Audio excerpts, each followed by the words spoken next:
You arrive at night, not in a noisy world, but in silence, as if seated within a vast library where lamps glow softly over parchment. The air carries the faint scent of time, of ink pressed upon fragile scrolls, of laws whispered by generations long gone. Here, the voices of sages and scribes do not disturb, they soothe. They unfold like the tide, steady, unhurried, always returning to the shore of your mind as you listen.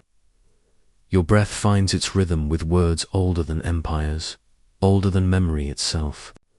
These are not laws of punishment, but of belonging texts written to align humanity with earth, with stars, with one another.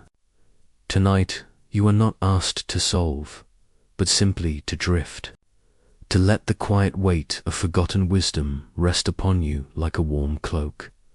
Each chapter will guide you through sacred laws and divine code, Sumerian tablets, Egyptian decrees, Hebrew commandments, Buddhist sutras, and beyond, not to study them as rigid rules, but to feel them as gentle echoes of humanity's search for order and peace. Now, let us step softly into Chapter 1. Chapter 1, the first clay tablets of Sumerin, the fertile valleys between the Tigris and Euphrates rivers. More than 4,000 years ago, a quiet revolution began. It was not a revolution of armies or weapons, but of signs pressed into clay. The Sumerians, among the earliest builders of cities, created a way to record their world, not with fleeting sound, but with enduring marks. A reed stylus, dipped into soft clay, could capture a word, an account, or a law. Before this time, memory was fragile. What a ruler decreed might vanish with his voice. What a merchant promised could dissolve in air. But in Mesopotamia, scribes trained in the discipline of cuneiform found a way to anchor speech in earth itself. The clay tablet became a vessel of permanence, a way for communities to stretch their words across time. Among the earliest of these writings were not stories of kings or hymns to the gods, but records of order. The tablets carried rules about fields, debts, marriages, and the price of grain. They reveal how fragile life in the first cities truly was, and how urgently humans sought fairness to keep their communities from dissolving into conflict. The Sumerians lived where rivers gave abundance but also danger. Floods could wipe out harvests. Drought could bring famine. In such uncertainty, a written law was a way of building stability. A tenant could know his obligations to a landlord. A debtor could know the limits of repayment. Even gods seemed closer, more predictable, when invoked within the order of clay. These laws were not abstract philosophy. They were practical, woven into the fabric of daily survival. Some tablets describe compensation for injury, fines for theft, or rules about irrigation. Others record the rights of widows or the duties of sons. To read them is to hear the heartbeat of a society learning how to live together in growing numbers. It is striking that such early laws already reveal a concern for balance. Kings claimed divine authority, yet their decrees often emphasized fairness, not only power. A landlord could not take more than was written. A thief could be punished, but compensation also had its place. In this quiet clay, we glimpse the beginnings of justice not as the whim of rulers, but as a principle recognized by all. Imagine a scribe at work. He sits in a courtyard, sunlight soft on the mud-brick walls. The tablet rests in his lap. He presses the reed again and again, each wedge a part of a larger pattern. Around him, the marketplace stirs, animals bleating, water jugs carried, voices bartering. But within the marks of clay, another sound emerges, the silent voice of permanence. Even today, thousands of years later, archaeologists can hold these tablets and read what once governed the lives of strangers by the Euphrates. The tablets were small, often fitting in the palm of a hand, yet within them lay entire systems of accountability. They remind us that civilization did not grow only from temples and armies, but also from the patient insistence on recording agreements, rules, and duties. These Sumerian laws did not separate the human from the divine. Kings were seen as chosen by the gods, and to break a law was to disturb not just society, but cosmic harmony. When a scribe inscribed a ruling, he was not only writing for the marketplace, he was also inscribing humanity's place in the universe. To be lawful was to be aligned with order itself. Still, even in this alignment, the laws were deeply human. They account for jealousy, disputes, and mistakes. They speak of marriages and inheritances, of contracts and wages. They do not assume perfection. They assume disagreement, provide a way to resolve it. The clay tablets of Sumer are, in their essence, an admission: human beings need boundaries, not because they are wicked, but because they are fragile and forgetful. As time passes, the number of tablets grows. Archaeologists have unearthed thousands, each one a fragment of life. Some describe fields and flocks, others temple offerings or wages for workers who baked bread. When you see them lined in museum cases, they look quiet, almost unremarkable. Yet each one once carried a voice, perhaps urgent, perhaps ordinary, but always important enough to press into clay. The earliest legal texts show us a society that already understood hierarchy. There were different rules for nobles, for commoners, and for slaves. Yet even within this structure, there was attention to protection. A widow could keep her dowry. An orphan might have rights secured. These are not laws of perfect equality, but they suggest a tenderness toward the vulnerable, a recognition that power, if unchecked, corrodes community. To walk beside these tablets, even in thought, is to feel both distance and closeness. Distance, because the world of Sumer is so unlike ours, cities of mud brick, temples rising to the gods of sky and river, trade by donkey caravans. But closeness, because the concerns remain familiar. How to protect a family, how to measure fairness in trade, how to respond when one harms another. Sometimes, when reading these earliest laws, a question arises. Did the Sumerians see them as eternal truths, or as practical tools that could change with time? The tablets themselves are silent on this, yet the act of writing suggests they hoped to make law more enduring than memory. Words pressed into clay would last beyond the breath of kings. One can almost imagine a citizen of Sumer standing before a ruler, disputing a debt. The king gestures to a scribe, who reads from a tablet. The words are firm, impersonal, yet protective. In that moment, law is no longer the command of a manit, is the agreement of a people, fixed in the clay of their land. For those who study these texts today, the wonder lies not only in the content, but in the continuity. The themes of Sumerian law echo through later codes, from Ur-Nammu to Hammurabi, from biblical commandments to Roman statutes. The first clay tablets are like seeds. From them sprouted a long lineage of justice, reaching across millennia. As the rivers shifted their courses, as cities fell and rose again, the clay endured. It endured fire, burial, and time itself. Even shattered fragments carry meaning. In the hush of an archaeological storeroom, a broken tablet still whispers of lives lived long ago. To hold such a tablet is to feel weight beyond its size. The clay is rough, but the wedges pressed upon it are delicate. The mind lingers on the hands that shaped it, the breath of the scribe, the urgency of a dispute, the hope of fairness.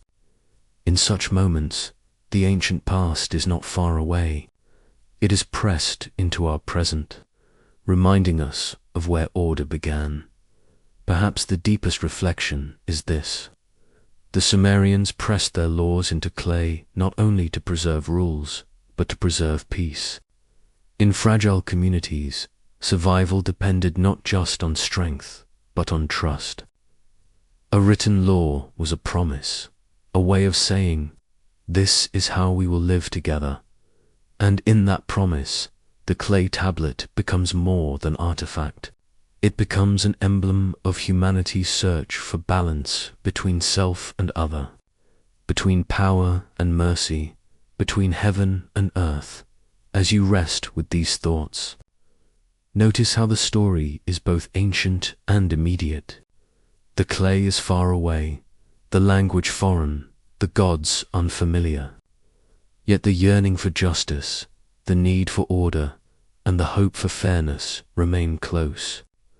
Across thousands of years, the first clay tablets of Sumer still carry their silent voice, a voice of balance, of memory, of human beings seeking a way to live in harmony with one another.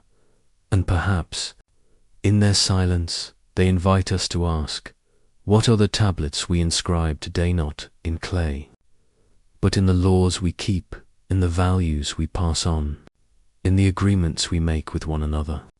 What will endure and what will fade? The Sumerians could not have known how long their tablets would last, but they pressed them anyway, trusting the earth to remember. So too, we may find that what we inscribe, whether in stone, in words, or in actions, becomes the clay upon which future generations rest. Chapter 2: Yornamu and the gentle laws of kingship in the early centuries of the third millennium before our era. When the land of Sumer flourished with city-states clustered along the slow rivers, there rose a ruler whose name still rests on clay. He reigned in the city of Yor, one of the shining centers of Mesopotamian civilization. Around the year 2100 BCE, he sought to do something rare. He did not only build temples or lead armies.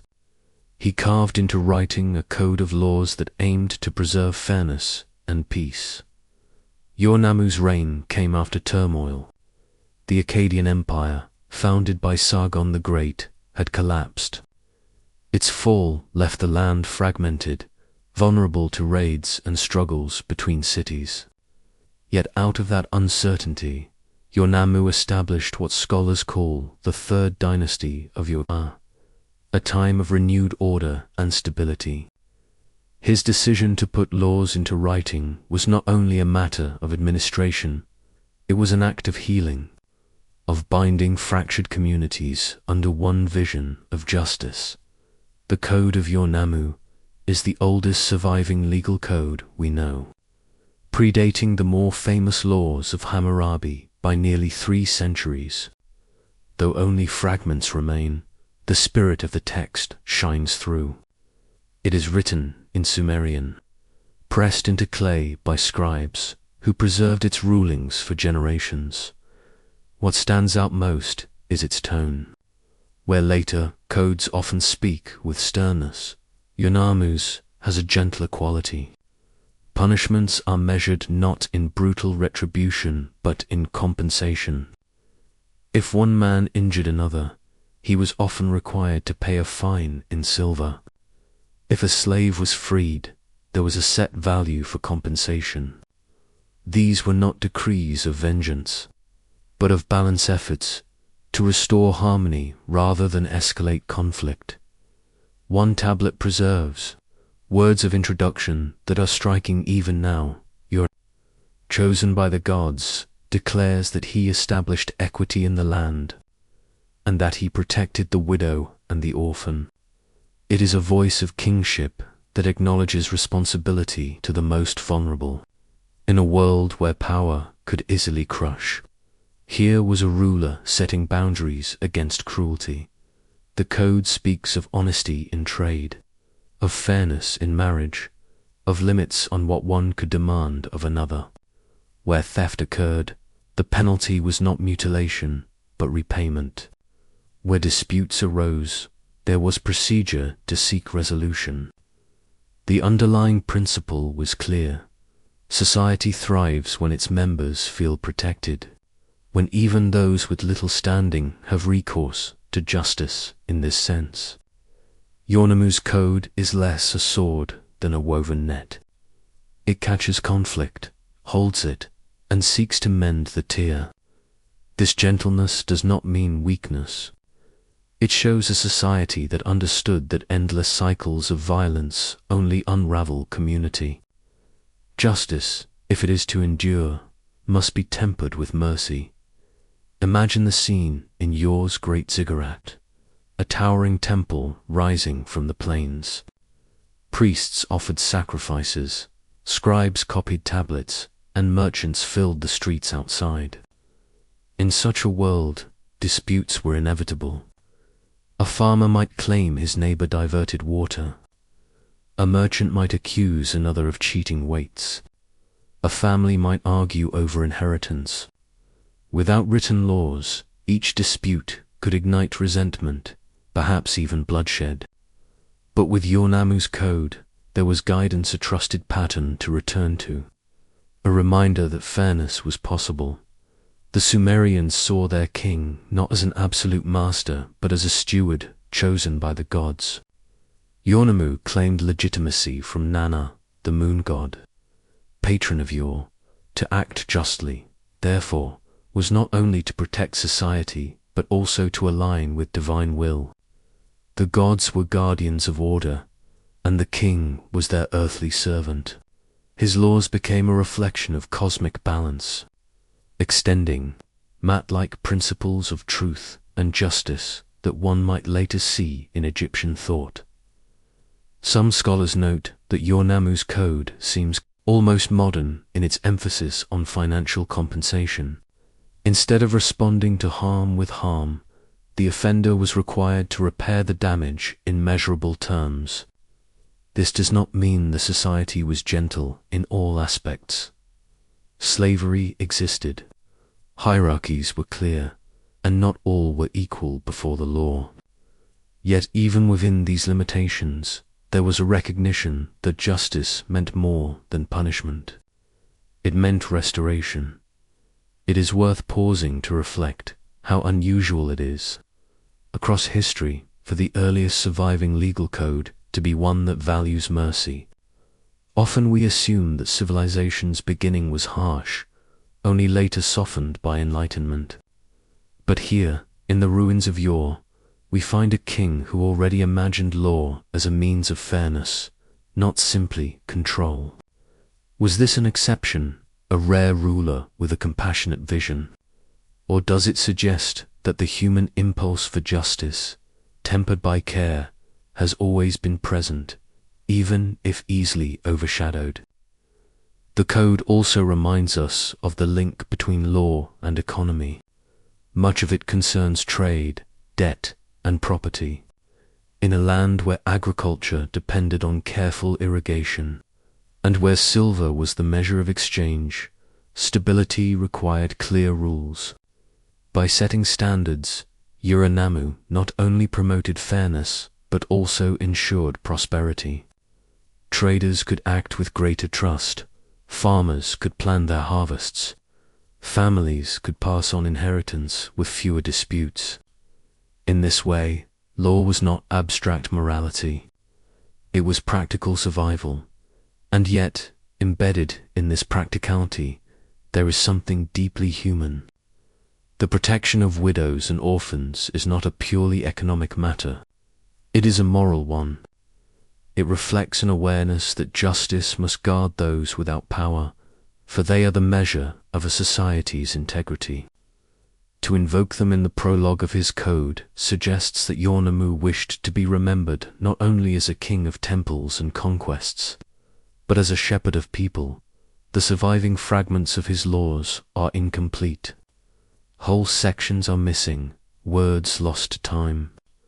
What we have are echoes, broken but resonant. Perhaps this incompleteness is fitting. Law is never final. It changes with context, evolves with need. The missing lines remind us that justice, too, is a work always in progress, never fully inscribed. For archaeologists and historians, Yoramu's code is more than a curiosity. It is a window into a worldview. It shows us that the idea of law as a protector, not merely a punisher, was already present at the dawn of written civilization. It challenges our assumptions about the harshness of the ancient world, and it invites us to consider how law can reflect compassion, even within the limits of hierarchy and power. As you picture the clay tablets of your resting in the quiet of museums or storerooms, imagine also the hands that once relied on them, a widow seeking her rights, a merchant demanding fair measure, a farmer hoping for restitution. For them, these laws were not abstract. They were a lifeline, a shield, a voice of fairness in a world of uncertainty, and perhaps, in reflecting on them, we glimpse a truth about ourselves. Across centuries, human beings have always sought not only order, but fairness, not only rules, but mercy. The code of Yornamu, though broken and fragmentary, still speaks of that longing. It leaves us with a quiet question. If one of the first kings to write down laws chose to emphasize protection of the vulnerable, what does that reveal about the earliest dreams of justice? And if his words could survive in clay for 4,000 years, what of our own attempts at fairness? What of them will endure? Chapter 3: The Hammurabi Stele and the Silent Judge. In the ancient heart of Babylon, where the Euphrates wound its way through a land of temples and bustling markets, a monument rose from polished black stone. It stood taller than a man, a stele carved with words that would echo across centuries. Upon its surface were etched 282 laws, inscribed with precision in the wedge-shaped script of cuneiform. These were not casual markings. They were meant to endure, to remain unshaken by time, as solid as the basalt that held them. This stele was the code of Hammurabi, one of humanity's earliest attempts to weave the ideals of justice into something eternal. At its top, a sculpted scene is frozen in relief. Hammurabi, the Babylonian king, stands before Shamash, the god of justice. The god extends to him a rod and a ring, symbols of measurement and order. They are not weapons, but instruments. They measure truth, they weigh honesty, they bind agreements. The gesture declares that law is not the invention of man alone, but a gift bestowed by the divine, carried by a king, and entrusted to the people. It is a scene of power, yet also of solemn duty, the silent reminder that justice must stand higher than desire, stronger than the shifting winds of human will. The laws themselves range from the intimate to the vast. They speak of the builder whose negligence causes a house to fall, of the merchant who cheats in trade, of the farmer whose irrigation floods another's field. They speak of debts, inheritances, and contracts, as well as crimes of theft, injury, and betrayal. Each is carved with sharp clarity, leaving little room for doubt. At times, the penalties seem severe, reflecting the principle often remembered as an eye for an eye. Yet beneath this severity lies a deeper structure. These laws protect not only the wealthy or powerful, but also the widow, the orphan, and the laborer. They acknowledge the vulnerable and promise them a voice within the order of the kingdom. To read the code is to step into a society seeking balance between chaos and stability. The river might overflow and ruin the harvest. A merchant might conspire to deceive. A neighbor might cause harm, whether by accident or intent. Without law, disputes would grow into violence, and trust would crumble. The stele, with its fixed words, became a silent judge in the heart of Babylon. It declared that disputes must be resolved not by vengeance, but by measure. Justice was no longer a matter of who had the stronger hand, but of what was inscribed in stone. Still, the code was not equal in all its measures. Different penalties existed depending on a person's status. The injury done to a nobleman was not judged the same as injury done to a slave. The theft of temple property carried weight beyond ordinary goods. The structure reveals a society deeply ordered, but also yet even here, one can glimpse the beginnings of something that would evolve across time. The belief that life, property, and dignity deserved protection under law. However imperfectly applied, one of the most remarkable aspects of the stele is its permanence. Unlike the spoken decree of a king, which might fade as quickly as a voice drifts into silence, these words were made unyielding. They were carved into stone for all to see, set in public, meant to outlast the reign of Hammurabi himself.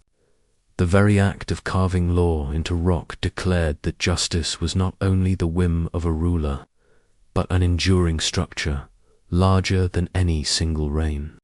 In this way, the stele becomes both a monument to kingship and a testament to humanity's yearning for lasting order. The presence of Shamash, the sun god of truth, is a reminder that laws were seen not only as civil tools, but as divine reflections. The Babylonians believed that the gods watched the affairs of mortals, and that injustice would disturb the balance of both society and cosmos. To cheat, to steal, to commit violence unjustly, was not only a crime against another person, but an affront to the gods themselves. In this light, the stele stood not only in the marketplace of Babylon, but also in the greater temple of the universe, where human behavior touched the eternal. It is easy to imagine a citizen of Babylon standing before the stele, tracing the carved wedges with cautious eyes. Perhaps he is a farmer seeking assurance in a dispute over water rights. Perhaps she is a widow wondering what inheritance the law guarantees her children. Or perhaps it is simply a traveler, pausing before this black stone and realizing that within these lines, civilization itself is being guarded. In silence, the stele would not answer, yet its presence declared that the answers had already been given, clear, enduring, impartial. Today, fragments of Hammurabi's code can be read in museums, where the stone sits beneath quiet light. To modern eyes, some rules may seem harsh, others familiar, and still others strangely tender. Together, they reveal a society not unlike our own, striving, imperfect, yet determined to keep chaos at bay. The laws remind us that to live in community requires limits, agreements, and shared expectations. And they remind us, too, of the deep human desire to root those expectations not only in human authority, but in something higher, something divine and unchanging. The silent judge carved into basalt continues to speak. Though not in words we hear with the ear. It speaks in permanence, in the weight of history, and in the simple reminder that justice must stand somewhere beyond the reach of impulse. For if the stele could endure nearly 4,000 years, what does it tell us about the human need to be measured, to be guided, to be seen within the order of law? And so the black stone stands, unmoving, its surface carrying the voices of ancient scribes and the resolve of a king who sought to steady his land. It leaves us with a question that drifts softly across time. When the laws of our own day fade into memory, what will endure as the true measure of justice? Chapter 4: Egyptian Mat and the Feather of Truth. In the lands where the Nile flowed steadily toward the sea, the people of ancient Egypt looked not to a stone, stele, or a scroll of rules to guide their lives, but to a principle woven into the very fabric of existence. They called it mat. It was not simply law, nor merely morality. It was balance. It was truth. It was the invisible order that made the sun rise each morning, that kept the river's waters moving, and that held human society in harmony with the gods. Unlike the codified laws of Mesopotamia, mat was not a fixed set of commands written in clay or carved in stone. It was a way of being. To live within mat was to live honestly, to treat others with fairness, to keep order rather than sow disorder. For the Egyptians, justice and morality were inseparable from the cosmic order itself. The same force that made the stars turn in the sky was believed to flow through human words and deeds. The pharaoh, as ruler of Egypt, was seen not only as king, but as the earthly guarantor of mat. His role was to maintain balance in the land, to ensure fair weights in the marketplace, proper rituals in the temples, and peace between the people. If a pharaoh failed in this duty, it was not only political unrest that threatened, but cosmic imbalance. Famine, flood, or foreign invasion could be read as signs that mat had been neglected. The stability of the kingdom was never simply a matter of armies or harvests. It was a reflection of divine order upheld or ignored. Yet mat was not reserved only for kings. Ordinary Egyptians were expected to live by its principles as well. In daily life, this meant honesty in trade, kindness to neighbors, respect for family, humility in speech, and reverence for the gods. To lie, to cheat, to harm unjustly was to create isfit, the opposite of mat, a state of chaos and falsehood that threatened not only the individual but the community at large. The most profound expression of mat came not during life, but in the passage beyond it. The Egyptians believed that at death, each soul entered the hall of judgment. There, before the god Osiris and 42 divine assessors, the heart of the deceased was placed on a scale. On the other side of the scale rested the feather of mat, a simple white plume symbolizing truth. The ritual was precise. The heart was thought to carry the record of one's deeds. If it weighed heavier than the feather, burdened with lies, cruelty, or betrayal, the soul was judged unworthy. It was then devoured by a fearsome creature, part crocodile, part lion, part hippopotamus, known as Amit, the devourer of the dead. To suffer this fate was to be erased, denied the eternal life the Egyptians so carefully prepared for. But if the heart balanced with the feather, if the scales showed harmony, the soul was declared justified. It was allowed to pass into the fields of Aru, a paradise where the righteous would live forever, ploughing fertile fields under an eternal sun. In this vision, justice was not only earthly law, but the very condition for eternal peace. In tombs and papyri, we find written the so-called negative confessions, a set of declarations recited by the soul before the divine judges. I have not stolen. I have not killed. I have not spoken lies. I have not caused pain. I have not polluted the river. Each phrase was an affirmation of a life lived in accordance with mat. These were not just ritual words, but mirrors of Egyptian values. A portrait of what it meant to walk in truth and harmony, Unlike the rigid punishments of other ancient codes, mat was measured not by retribution but by balance. To live well was to remain light of heart, unburdened by deception or cruelty. To live wrongly was to gather weight upon the heart, a heaviness that could not be hidden when the scales were finally set. It was, in many ways, a deeply personal system of justice. No king, no court, no scribe could alter the weight of the heart. Only the truth of one's life mattered.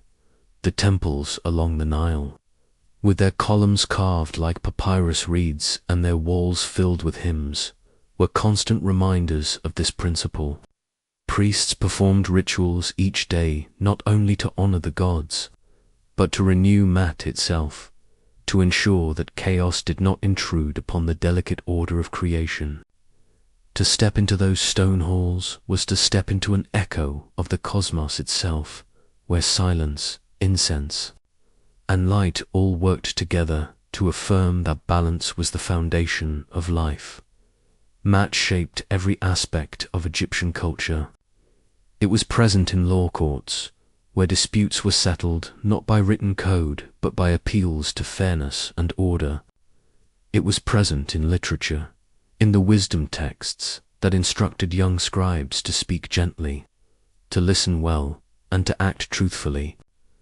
It was present in the art, where gods and kings are shown holding the feather, or offering Mat herself as a small goddess figure to the higher gods, a symbol that even divinity recognized the necessity of truth. And yet, for all its clarity, Mat was not a checklist, not a set of commandments carved in stone. It was a living principle, something each person carried like a compass, guiding their choices in small ways as well as great. Perhaps this is what gave it such power. It was not external but internal, a force within the heart that could not be easily escaped. When we reflect on Mat today, there is a calmness in its vision. Justice was not framed as endless punishment or harsh decrees, but as balance, lightness, truth. It offers a reminder that to live justly is to remain aligned with the larger order of life, with river, sky, and cosmos. It suggests that each choice adds weight to the heart, either lifting it toward lightness or anchoring it in heaviness. The Egyptians trusted that no deception, however clever, could escape the scales. And perhaps that is why the image of the heart and feather remains so enduring.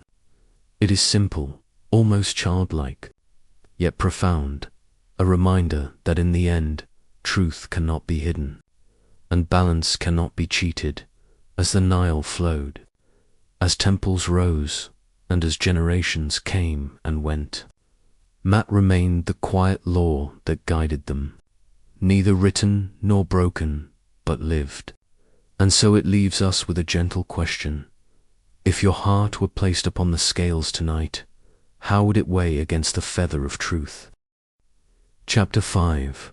The Hittite Tablets of Order and Oath. High in the rugged landscapes of Anatolia, where mountains rise in dark ridges and valleys spread into open plains, the Hittites built a kingdom that stood as both warrior and diplomat. Their reputation in history often begins with their battles, with iron weapons and disciplined armies. Yet beneath the image of conquest lay something quieter, but equally enduring: the clay tablets upon which they inscribed their laws and their oaths. These writings reveal a people who understood that strength was not only measured in war, but also in the careful weaving of order. The Hittite laws, preserved on baked clay, form one of the earliest collections of legal texts after those of Mesopotamia. They were practical, attentive to the realities of land and life. They speak of boundaries between fields, of ownership of livestock, of damages caused by wandering animals, of the rights of neighbors and kin. Unlike some codes that dealt in harsh absolutes, the Hittite laws often reflect a sense of moderation. Penalties were more commonly fines than brutal retribution. A wrong done could often be measured in compensation, restoring balance rather than exacting equal pain. This approach hints at a society conscious of cohesion. In a land where communities were scattered across mountains and plains, where villages and estates needed each other for survival, the law was a thread that kept people bound together. The code reveals not only punishment, but also a desire for reconciliation. To wrong a neighbor was not only to invite anger, but to risk disturbing the harmony upon which the whole community relied. What makes the Hittite record even more striking, however, are their treaties. These were not simply agreements between rulers. They were covenants sealed under the eyes of the gods. When the Hittites entered into alliance with another kingdom, the pact was written down on tablets and placed before divine witnesses. Storm gods, sun gods, river gods, all were called to stand as in the stillness of the temple. Rulers swore that their words would hold, not only before men, but before eternity. One of the most famous of these is the treaty between the Hittite king Hattusili III and the Egyptian pharaoh Ramesses II. After the Great Battle of Kadesh, around 1259 BCE, inscribed in both hieroglyphs and cuneiform. It is often regarded as the first known international peace treaty. It pledged mutual defense, non-aggression, and aid against rebellion. Each side invoked their gods as witnesses, and copies of the treaty were exchanged, one in Egypt, one in Hatti. In this act, two great powers of the ancient world acknowledged that even kings must bind themselves to higher order, that promises must stand beyond the moment of victory or loss. In these treaties, we sense the hum of duty stretching beyond borders. The mountains and plains of Anatolia held not only warriors, but scribes who understood that words could steady relations as firmly as swords. To break a treaty was not merely a political failure. It was to offend the gods themselves, to invite divine wrath upon the land. Thus, the clay tablets of oath were as sacred as they were practical, carrying the weight of both law and faith. Daily life also passed under the quiet shadow of these codes. A farmer leading oxen into the fields, a herder guiding goats across rough terrain, a trader exchanging goods in the marketplace, all lived within a framework shaped by the clay tablets. They might never see the palace archives where the laws were stored. Yet their choices, their disputes, their reconciliations were all measured by the principles written there. The law was not distant. It was the rhythm of life itself, present in the exchange of grain, in the settling of debts, in the vows of loyalty sworn between ruler and subject. The Hittite approach to law also reveals something distinctive about their view of humanity. While many early codes emphasize harshness, the Hittites leaned more often toward mercy. Theft might demand repayment, but not mutilation. Injury might require compensation, but not death. Their laws reveal a society trying to temper the instinct for vengeance with the discipline of fairness. It suggests that they, too, sought balance, a balance not unlike the Egyptian mat, though expressed in their own practical way, and yet there was always the sacred oath. To the Hittites the spoken vow carried immense power. Words were not fleeting. When declared before gods, they became binding forces, tying lives and kingdoms together. The clay tablet, pressed with cuneiform, ensured that these vows could not be forgotten. To read one today is to hear the echo of voices swearing faithfulness under the gaze of storm and sky, The survival of these tablets is itself a kind of miracle. They have lain buried for millennia, sheltered in the ruins of palaces and archives. When unearthed, they still carry the imprints of stylus strokes, the wedge marks of scribes who pressed their words with care. Each mark is a reminder that law and oath are not abstractions, but human efforts to bring permanence to fragile promises. If one stands in imagination upon the Anatolian plain, the wind moving across stone and grass, it is easy to feel that hum of duty still. The treaties and laws of the Hittites are not only relics of the past, they are signs of a deep truth that order, once spoken, seeks to endure, that even the fiercest warrior king must pause, press words into clay, and submit his will to the balance of justice and oath. And so the Hittite tablets, humble in appearance, remind us of something profound. Power may shape the present, but promise shapes the future. A law carved into clay may crumble with time, yet the idea it holds that life must be lived in fairness, and that oaths must stand beneath the eyes of gods, continues to whisper across the ages. Softly, they ask, when we make promises today, who do we imagine as witness? Is it the law, the community, or something greater still? Chapter 6. The Covenant Laws of Sinai in the Wilderness of Sinai, where barren slopes rise against a sky of unbroken blue, a moment unfolded that would shape not only a people, but the course of civilizations that followed. The Hebrews, freshly freed from bondage in Egypt, wandered through these stark landscapes, sustained by promise and fear, bound together more by memory than by nationhood. It was here, at the foot of a mountain veiled in cloud and trembling with fire, that law descended not as human invention, but as covenant. The story of Sinai is among the most enduring in human memory. It tells of Moses climbing the mountain to meet with the divine, of thunder rolling across stone, of lightning breaking the horizon, and of a voice that spoke with authority no mortal could command. Upon tablets of stone were inscribed commandments, not mere rules, but eternal bonds.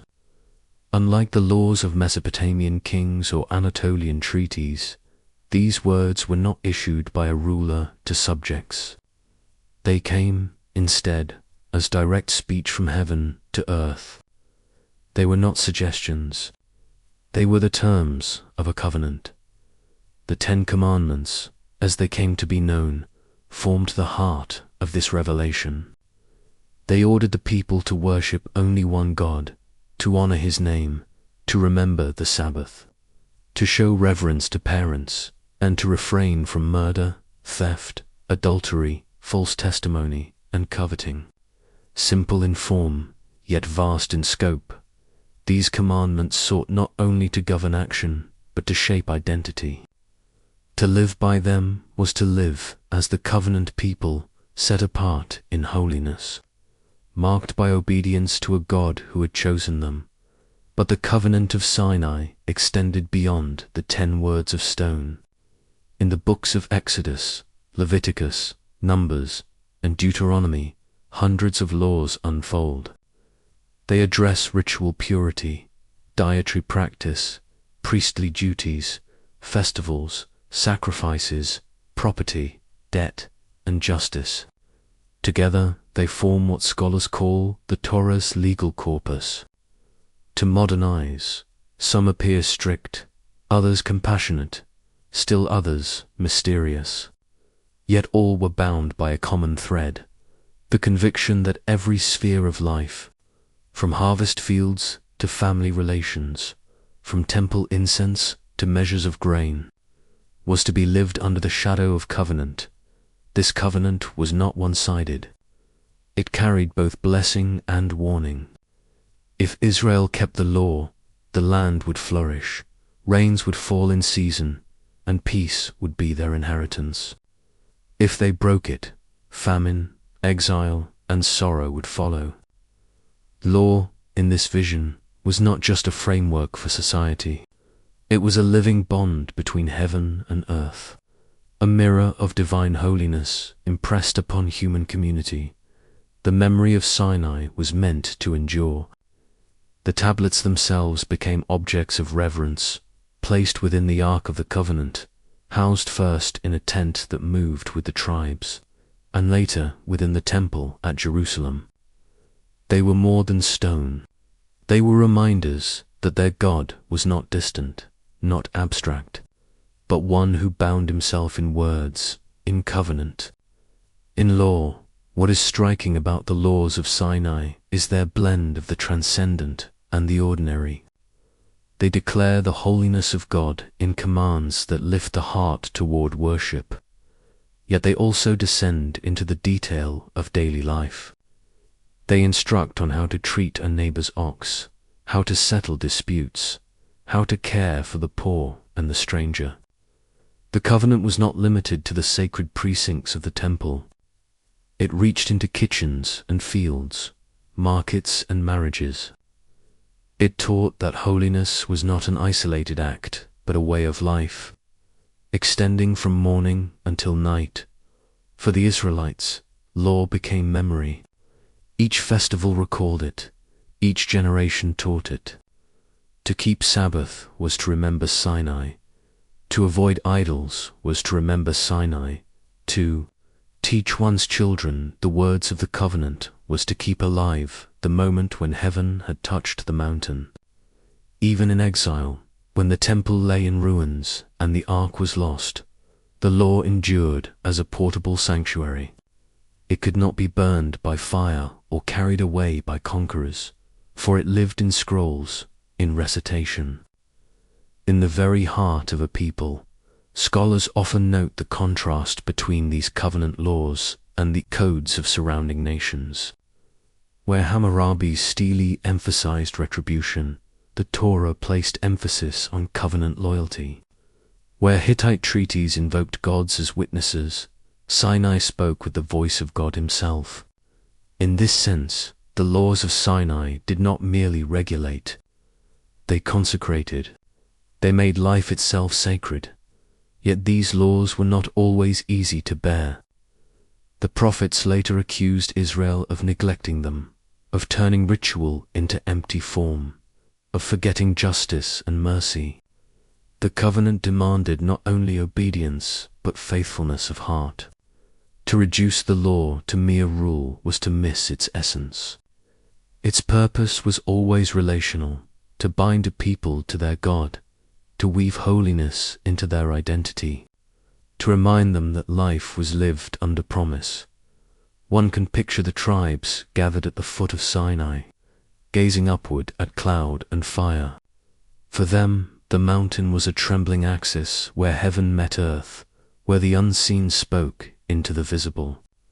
For us, it remains an image of law as something more than civic duty. It is law as covenant, law as remembrance, law as a whisper of the eternal breaking into the temporary. When we think of Sinai today, it is easy to focus on the thunder, the lightning, the awe of the scene. But in the stillness that followed, what endured were the words carved, not only on stone tablets, but etched into the collective soul of a people.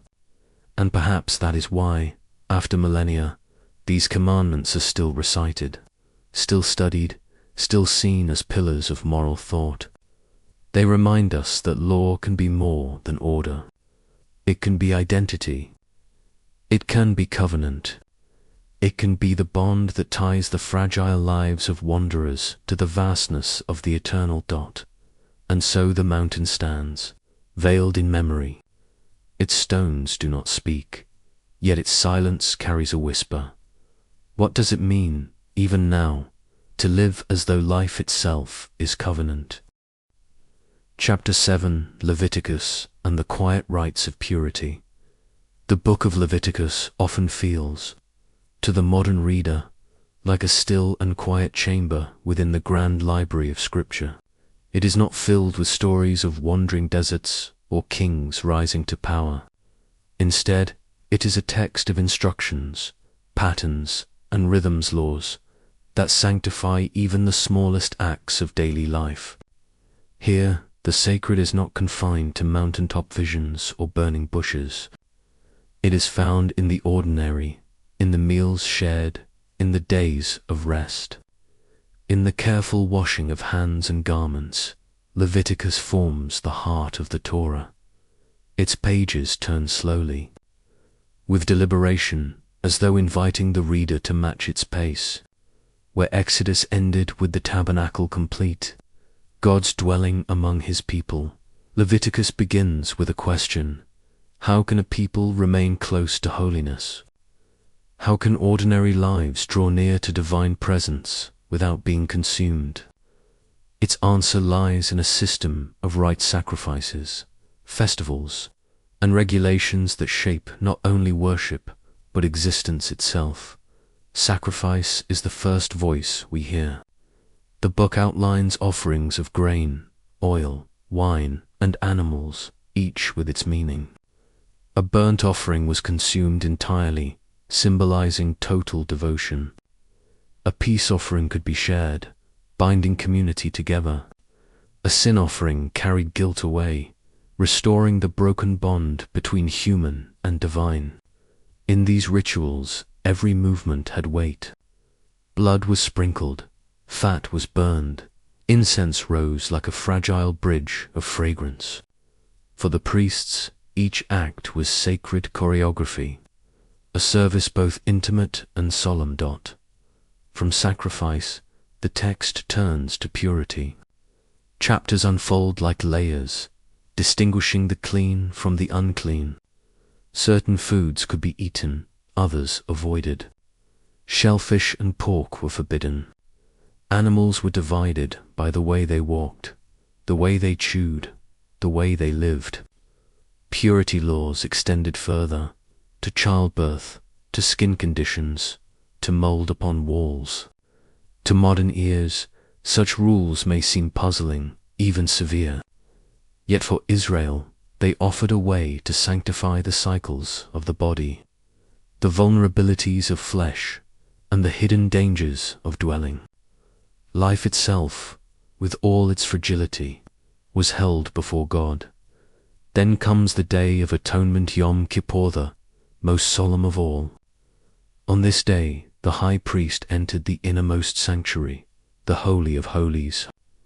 He offered sacrifice not only for his own sins, but for the sins of the entire people. A goat was chosen for the Lord, another sent into the wilderness as scapegoat, symbolically bearing away guilt into the desolate land. The ritual was heavy with silence, with awe. Once a year, atonement was made. Once a year, the people were reminded of the weight of sin, and of the mercy that lifted it. Yet Leviticus is not only about sacrifice and atonement, it is also about time. Festivals mark the calendar like constellations marking the sky. The Sabbath returned each seventh day, a rhythm of rest that sanctified time itself. The Passover recalled the night of deliverance from Egypt. The Feast of Weeks celebrated harvest, while the Feast of Booths remembered the wilderness journey. Each season, each turning of the year, was bound to memory and holiness. Even the land itself was drawn into this rhythm. Every seventh year it was to rest, fields lying fallow, debts released, slaves set free. And after 7 cycles of 7, the 50th year was declared Jubilee, time of restoration, when land returned to its original families and justice was renewed. Through these patterns, Leviticus wove holiness into existence. To eat was holy. To rest was holy. To farm, to forgive, to wash, to heal all were holy. The law taught that the presence of God was not confined to a temple or a single day. It hovered over all of life, transforming common things into sacred signs. Yet there was challenge in this calling. Holiness required boundaries. What was pure must be guarded. What was unclean must be avoided or purified.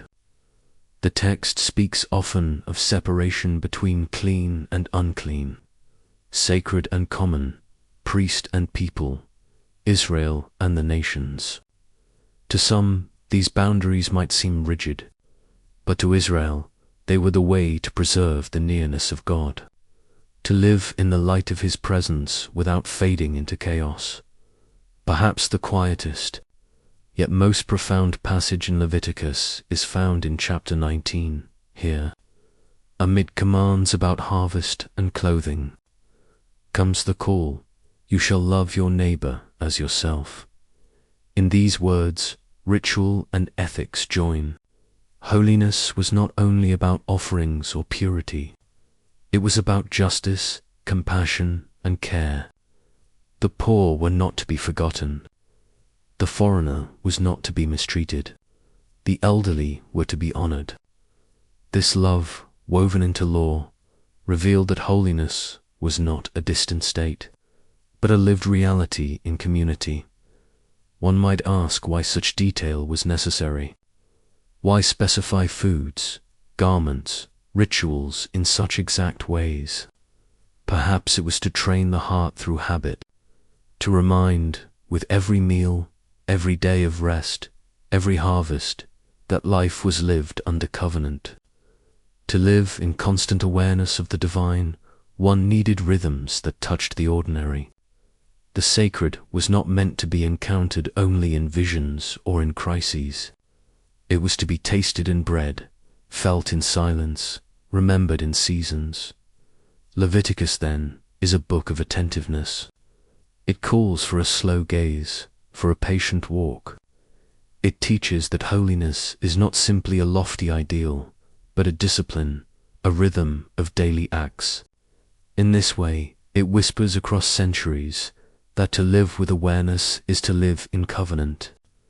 That even now, to eat with gratitude, to rest with reverence, to forgive with sincerity, is to touch the holy dot in the quiet rites of purity.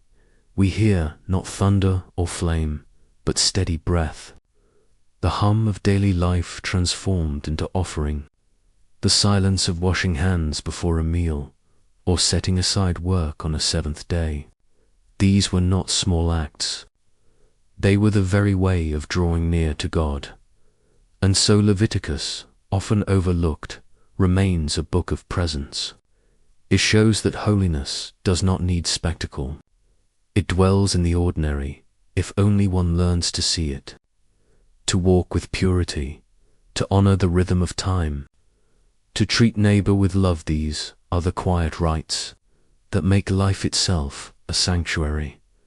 Perhaps the deepest question it leaves us with is this: if holiness can be found in eating, in resting, in forgiving, what in our own lives might yet be sanctified? If only we chose to see it that way. Chapter 8: Babylonian Exile and the Scrolls of Survival. The fall of Jerusalem in 586 BCE was not merely a political collapse. It was a rupture of place, of ritual, of memory itself. The temple, once the center of worship and law, lay in ruins.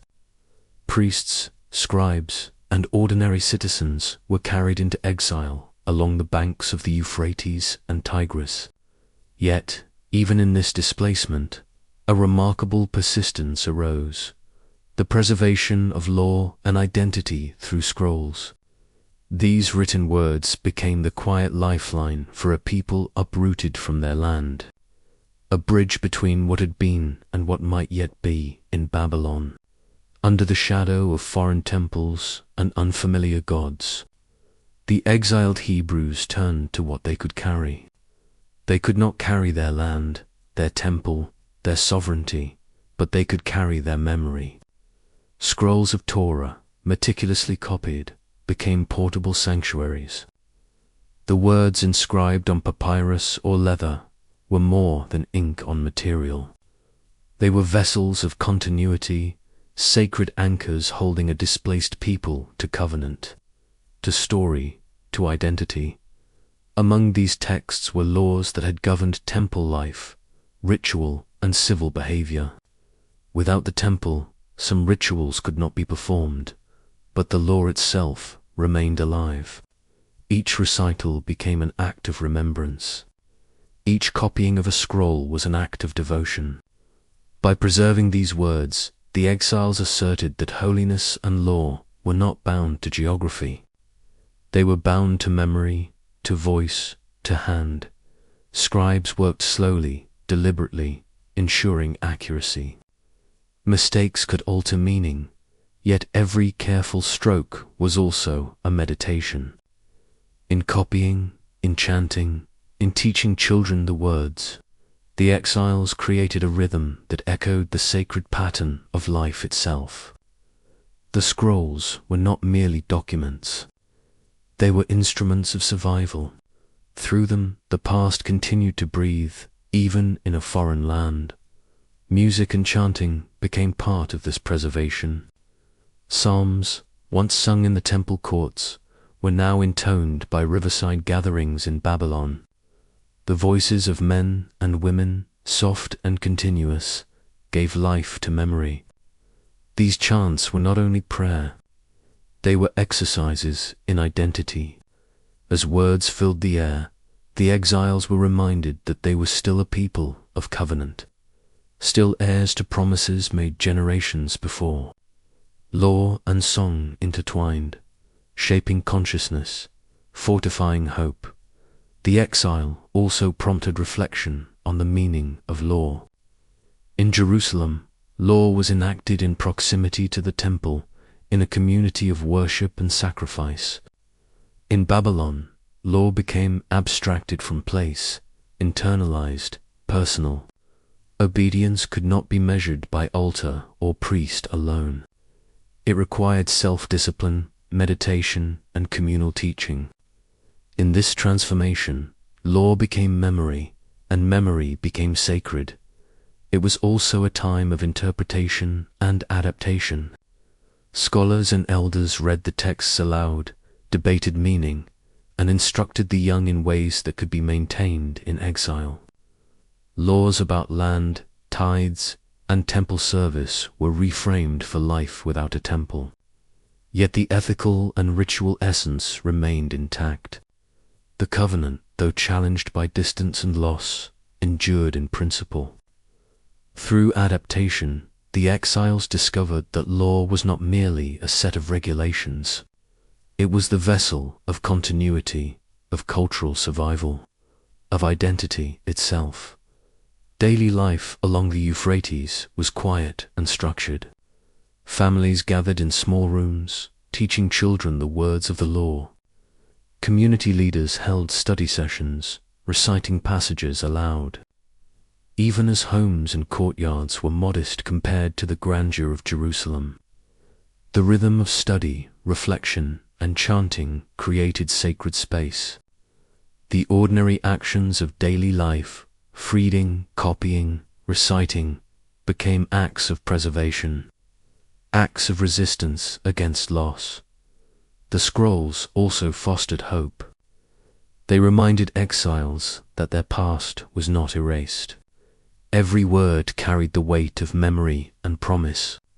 Even in despair, these texts whispered of return, of covenant, of God's enduring presence. They connected generations, those who had lived in the land, those exiled by force, and those yet to be born. The law, preserved in writing and memory, became a thread tying the past to the future, offering resilience in the face of dislocation. The quiet power of these scrolls is still felt. Archaeological discoveries, such as the Dead Sea Scrolls centuries later, revealed that these texts were treasured, copied, and transmitted with extraordinary care. Each fragment, each line, testifies to the devotion of a people committed to preserving the sacred amidst exile, to carrying law as a living presence rather than a static code. In imagining the rivers of Babylon, one can hear the soft, continuous chanting. the turning of papyrus, the whispered readings in small homes and study halls. There is no thunder, no overwhelming spectacle, yet there is presence, endurance, and an unbroken connection to the covenant that had once been sealed at Sinai. Law, memory, and hope converge here, transforming displacement into a space for reflection, devotion, and cultural survival in the stillness of exile. Law became more than instruction. It became identity. It became ritual. It became promise. And perhaps, most of all, it became a reminder that even when walls fall and altars are destroyed, the words preserved in memory and voice can sustain a people across generations. The Babylonian exile teaches softly that sacredness is portable, resilience is written, and hope is nurtured in quiet repetition. And so the scrolls, resting on ancient hands, ask us to consider, in our own times of displacement or uncertainty, what words or practices might we carry as lifelines, connecting us to what is enduring, sacred, and true. Chapter 9. The Laws of the Persian Kings. In the wide sweep of history, empires are often remembered for conquest, for armies and walls, for the smoke of battle rising over cities. Yet the Persian Empire, stretching across deserts, mountains, and fertile plains, was remembered by many for something quieter, for laws, for decrees carved not only into stone but into memory. From Cyrus to Darius, the kings of Persia shaped an empire through words of governance, tolerance, and mercy. The empire of Cyrus the Great, founded in the 6th century BCE, spanned an astonishing breadth. From the Indus Valley in the east to the shores of the Mediterranean in the west, it gathered countless peoples, languages, and traditions under its banner. Empires of such size had often ruled with cruelty, demanding not only taxes but also submission of culture, of religion, of identity.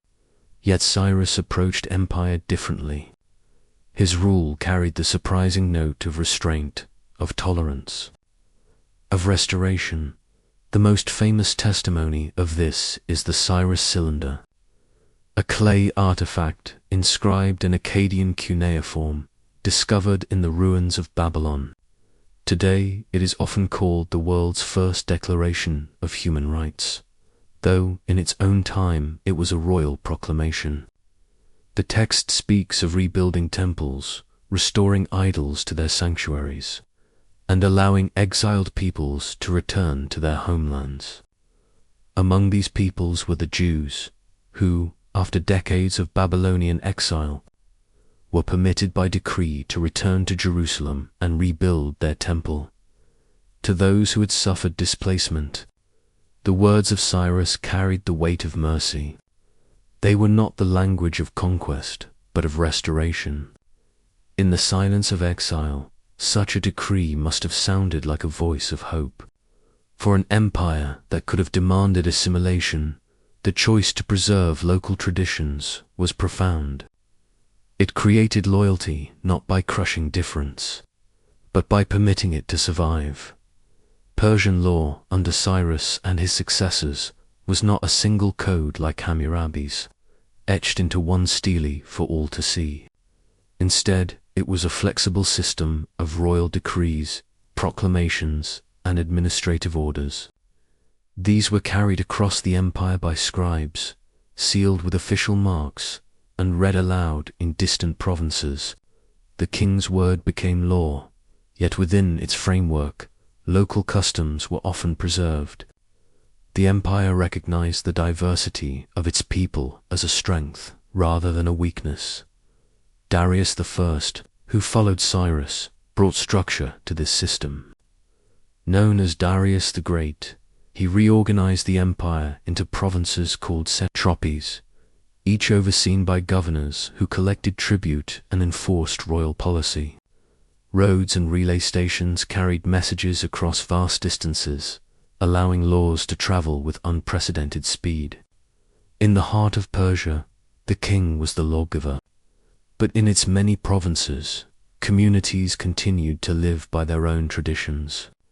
So long as loyalty and taxes were maintained, this balance between central authority and local freedom was delicate. But it allowed the Persian Empire to endure. For over 2 centuries, it held together lands that might otherwise have fractured under their differences. The secret was not uniformity, but tolerance.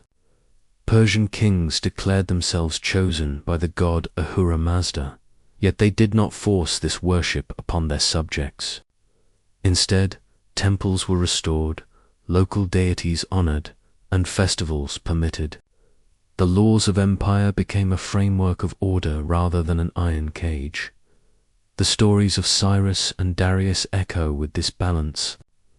The Book of Ezra in the Hebrew Scriptures remembers Cyrus as the liberator who returned exiles to their homeland. In Greek accounts, Darius is sometimes painted as stern, but also admired for his order and vision. Herodotus, though a critic of Persia, acknowledged the vast system of governance that allowed the empire to function. From Babylon to Egypt, from Anatolia to Bactria, decrees of Persian kings became threads, weaving together a mosaic of cultures. To imagine these decrees is to picture clay, tablets and scrolls carried on horseback, across deserts and mountains to distant temples and courts. In the stillness of a provincial capital, a royal official might unroll a parchment and read aloud the words of the king. The decree was not his own, yet in repeating it, he bound the people before him to the great network of empire. Each law, each command, tied a distant village to the center of Persia. To a king they might never see, the laws of Persia also carried seeds of mercy. While tribute and obedience were required, there was restraint in how conquered peoples were treated. Exiles could return. Temples could be rebuilt. Gods could be honored. In this approach, the empire gained not only land, but also loyalty. To be Persian was not to abandon one's past, but to live within a broader order, an order that promised stability in exchange for recognition of the king's sovereignty. The question lingers: was this tolerance born of mercy or of strategy? Perhaps it was both. For a king ruling lands so vast, crushing every difference would have been impossible. But to choose restoration, to allow memory and worship to survive, was still remarkable. It gave Persia an identity distinct from the harsher empires that came before. The legacy of these laws endures. The Cyrus cylinder is still invoked today as a symbol of tolerance, a whisper from ancient clay that law can carry mercy as well as order. In museums, its small, curved form holds more than cuneiform lines. It holds a vision of empire not as erasure, but as coexistence. To drift with this memory is to hear the voices of exiles returning home, of temples rising again on old foundations, of scribes copying decrees by lamplight. Law here was not only a chain, it was also a bridge between peoples, between gods, between exile and return. In the stillness of reflection, one wonders, what is the truest legacy of power? To command or to preserve? To conquer or to restore? The Persian kings, through their laws, suggest that perhaps true power is not in force alone, but in the quiet strength of allowing memory, worship, and identity to endure. Chapter 10. The Gathas of Zarathustra. In the early centuries of the first millennium BCE, a voice arose in the lands of ancient Persia, soft yet insistent, calling people to choose a path of truth, wisdom, and balance. This was the voice of Zarathustra, whose hymns, the Gathas, remain among the oldest spiritual texts of humanity. Unlike legal codes etched in stone or clay, these verses were sung and recited, carried in memory, and intended to shape the moral compass of the individual. Here, law was not imposed from above. It was lived in choice.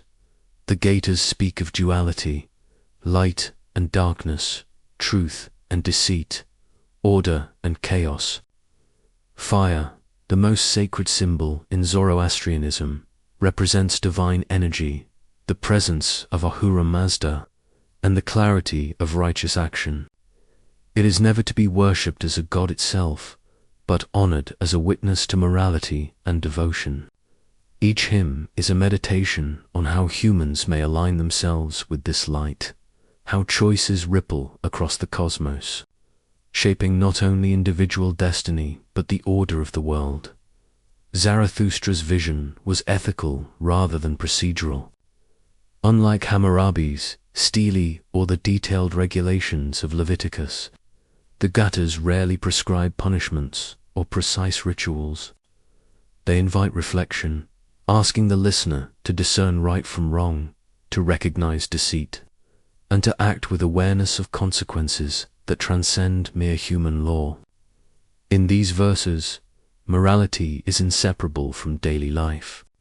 Speech, thought, and deed all carry weight. The faithful are called to constant mindfulness, to cultivate honesty, justice, and care. The hymns are deeply personal, yet profoundly communal. A single individual's choices were never isolated. They affected family, village, and the natural world. Justice, in Zarathustra's teaching, is inseparable from harmony. Acting rightly sustains balance. Wrongdoing disrupts it. There is a quiet urgency here, a steady reminder that humans are co-creators in the order of the universe. Even silence, the restraint of words, is itself a moral act. These verses were sung in fire temples, during rituals that honored the natural and divine order. Fire was kept burning continuously, a witness to daily acts, to prayers and moral commitments. The Gathas instruct not only the content of action, but the awareness of its witness. To act in truth was to act in alignment with cosmic order, to contribute to the unfolding of light against darkness. Zarathustra also emphasizes choice and responsibility in ways that resonate deeply today. One may follow the easy path of selfishness, yielding to deceit and darkness, or one may choose the arduous path of truth, facing uncertainty, resistance, and discipline. The hymns acknowledge human imperfection, yet insist that ethical striving is the path to both personal and cosmic harmony. Choice is sacred. Inaction, or moral blindness, is itself a deviation from order. The language of the Gathas is measured austere, yet evocative. Mountains, rivers, and winds appear as part of the moral landscape. Just as the sun rises to illuminate the day, so clarity of thought illuminates the human spirit. Just as fire burns steadily, so must one's ethical vigilance remain constant. There is a rhythm to these hymns, a cadence meant to guide meditation and reflection. Listeners are drawn into a slow orbit of thought, contemplating the weight of speech, the significance of small acts, and the alignment of the soul with universal order. Perhaps the most compelling feature of the Gathas is their insistence on active engagement. Faith is not passive. Holiness is not inherited. Ritual without ethical reflection is incomplete. Prayer without choice is hollow. Morality is enacted, moment by moment, in ordinary actions as much as in ceremonial ones. The hymnist asks, softly yet firmly, How will you align yourself with light? How will your deeds support harmony rather than disorder? These texts were preserved through oral tradition long before they were ever written. Sages and priests memorized each line, reciting them daily, passing them from one generation to the next. In exile or prosperity, the Gattas traveled across the Persian plateau, through villages and royal courts, always as living words, always as guidance for ethical life. Memory itself became a vessel for law, teaching, and reflection. The duality Zarathustra describes is not only moral, it is also temporal and cosmic. The battle of light and darkness unfolds across the hours of the day, the seasons of the year, the centuries of human experience. To align with truth is to participate consciously in this cosmic struggle, contributing to the gradual triumph of order over chaos.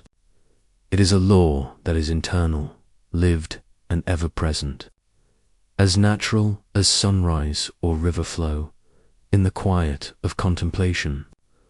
One may imagine standing in a fire temple, the steady flame flickering, the air warm with incense and the soft vibration of him. Each verse resonates, echoing choices made long ago and long remembered. The listener may feel the presence of a law that is not coercive, but invitational, a law that asks for alignment rather than submission, for attention rather than obedience. The Gattas teach that morality and sacred order are inseparable. To choose truth is to nourish life. To speak falsehood is to unravel the delicate fabric of harmony. Yet even in this, there is hope. The hymns speak not only of judgment, but of opportunity. Every moment offers a chance to turn toward light, to act with integrity, to restore balance. In the end, the Gattas leave a gentle but enduring question. If law is not only decree, but alignment of thought and deed with cosmic order, how might our own choices today ripple through the quiet universe around us? How does each word, each action, contribute to the light or the shadow we inhabit? Here, in the ancient hymns of Zarathustra, law is not stone, not steely, not scroll alone. It is living guidance, carried in breath, in memory, in moral awareness, and it invites every listener to pause, reflect, and step consciously into the light. Chapter 11, Greek Nomos, Law and the Harmony of Polis. In ancient Greece, law was never merely an edict or a decree handed down by rulers. It was nomos, a principle of order that infused the rhythm of city life, a melody that sought balance between the individual and the collective. To the Greeks, living well meant participating in the polis, the city-state, where law was both instrument and dialogue. Justice was not abstract. It was woven into streets, assemblies, and temples, shaping the patterns of daily life with subtle authority. Solon of Athens, in the early 6th century BCE, embodied this vision of law as guidance and renewal. Faced with the tension of debts, social inequities, and the unrest of common citizens, he crafted reforms that tempered harsh punishment with fairness. He cancelled debts, restructured the class system, and established legal mechanisms for dispute. These actions were more than legislation. They were attempts to harmonize a fractured community, to give voice to those previously unheard, and to create a framework where citizens might engage freely and responsibly. In Solon's reforms, law became both a safeguard and a scaffold, holding the polis together while allowing each individual a measure of freedom. The Greeks understood law as a living conversation. Citizens gathered in the agora to speak, argue, and decide. In courts, in assemblies, in debates, The polis itself became a stage for justice. This practice transformed law from static command into dynamic discourse. Nomos demanded participation. The citizen was not merely subject to law. The citizen became part of it, shaping it through deliberation and judgment. In this way, law was music, each voice and note contributing to the harmony of the city. Philosophers such as Plato and Aristotle extended this understanding, reflecting on law as a principle of balance between human desire and communal good. Plato, in his writings, suggested that justice is a condition of the soul mirrored in the city, that harmony within the individual mirrors harmony within the polis. Aristotle emphasized the importance of phronesis, practical wisdom in applying law justly, recognizing that rigid codes cannot encompass the subtlety of human life. The Greeks sought a rhythm, not rigidity, a cadence in which rules, reasoning, and reflection could coexist. Nomos was also closely tied to sacred order. Laws were not only human conventions, they were thought to reflect deeper patterns of the universe. Ceremonies, festivals, and religious observances reinforced civic order, linking the temporal with the divine. The calendar of the city, the timing of assemblies, and the rituals of sacrifice all reinforced social cohesion, reminding citizens that law was both practical and symbolic. Justice was both action and memory, guiding behavior and sustaining a collective sense of identity. Greek law was layered. Some rules were written. Others were customary, transmitted orally and enforced through shared understanding. The interplay of written statutes, societal norms, and philosophical reflection created a system that was flexible yet anchored. Citizens learned to negotiate between private interest and common good, between individual autonomy and civic responsibility. The polis depended on this balance, and each person's participation contributed to the resonance of the whole. In imagining Athens or Corinth, one might picture the sun rising over marble columns, the agora filling with voices, the murmurs of debate blending with the call of merchants and the rhythms of daily life. Here law was not distant or intimidating. It was a shared song, a melody of civic existence that shaped behavior and expectation. Each trial, each assembly, each dialogue was a note in the city's music, even outside the city. Greek colonists carried this sense of nomos with them. New settlements faced the challenge of recreating order in unfamiliar lands, negotiating between old customs and local conditions. Law remained a living process, adaptable yet principled, echoing the understanding that governance is not imposition alone but cultivation. Careful tending of the social landscape, the reflective dimension of Greek law is striking. Plato and other thinkers continually asked, what is justice? What is the good life? How can law cultivate virtue in citizens? These questions were not theoretical exercises alone. They guided legislation, civic practice, and moral instruction. Law, philosophy, and civic engagement were intertwined, forming a continuum in which ethical life and political life supported each other in this light. The polis was more than a collection of walls, markets, and temples. It was an experiment in human collaboration, an ongoing dialogue in which law acted as both guide and mirror. Citizens learned that freedom was inseparable from responsibility, that expression was meaningful only within the context of shared norms. Each person's ethical attention mattered. Each choice contributed to the health and melody of the city. Even today, the resonance of Greek nomos can be sensed. The idea that law is not only command but dialogue, Not only order but cultivation of virtue continues to inform legal philosophy. The Greeks offer a model in which governance, morality, and community are inseparable, where the music of the polis depends on participation, reflection, and ethical alignment. To drift among these ideas is to consider the quiet pulse of civic life, the interplay of freedom and responsibility, of written code and spoken word.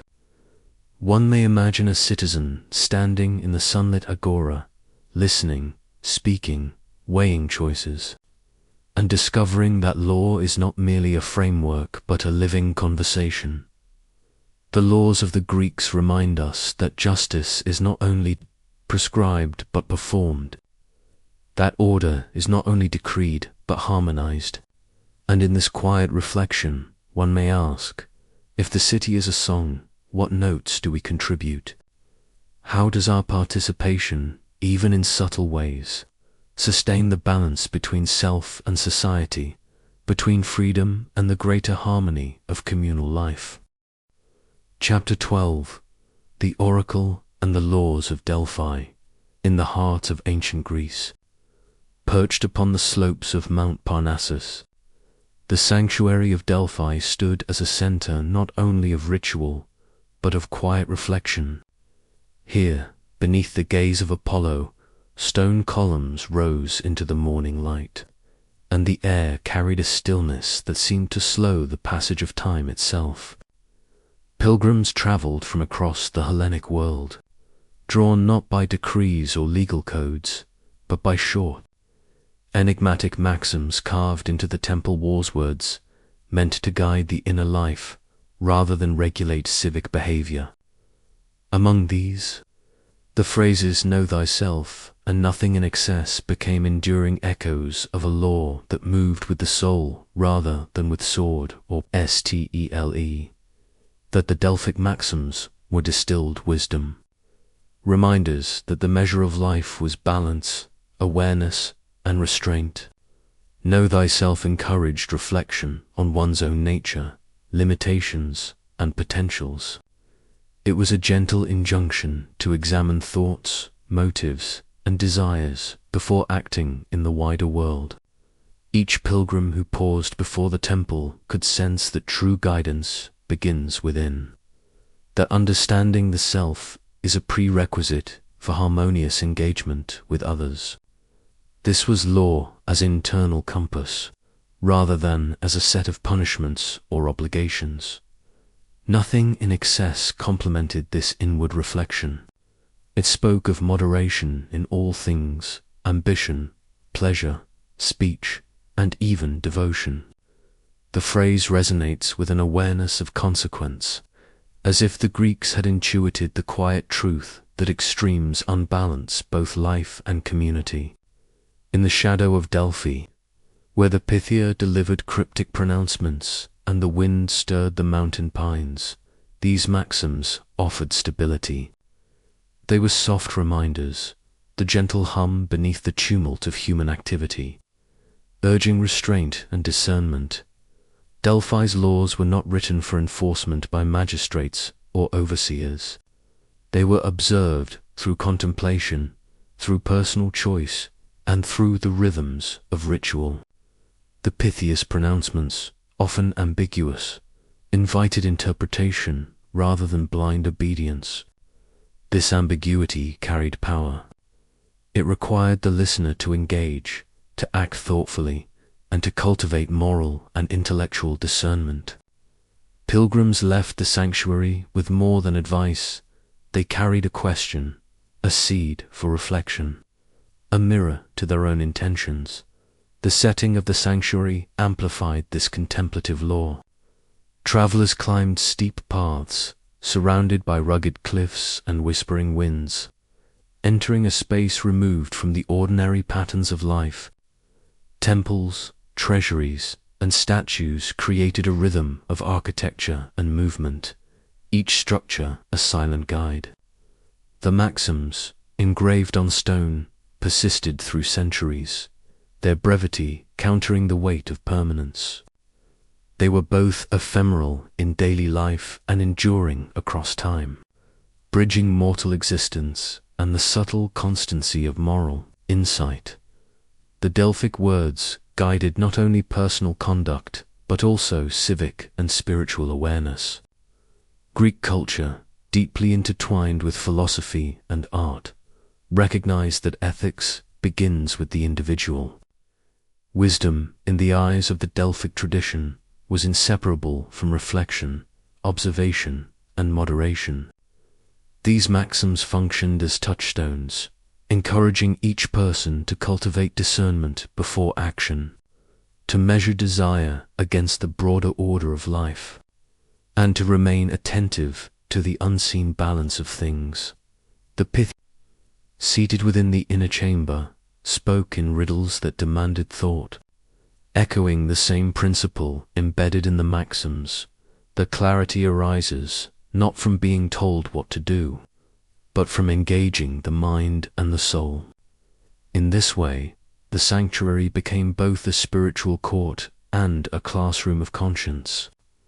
Visitors were invited to consider their path, two-way choices against self-knowledge and restraint, and to return to their communities carrying insight rather than command. Delphi's maxims, though short, operate like ripples across the pond of life. Their simplicity masks profound depth. Know thyself is both a beginning and a continuous journey, reminding each person that self-awareness is never complete, that understanding requires lifelong attention. Nothing in excess is a guide for navigating relationships, ambition, and even spiritual practice, suggesting that moderation is not limitation, but freedom. These concise statements hold within them centuries of reflection, waiting quietly for each new listener to perceive their resonance.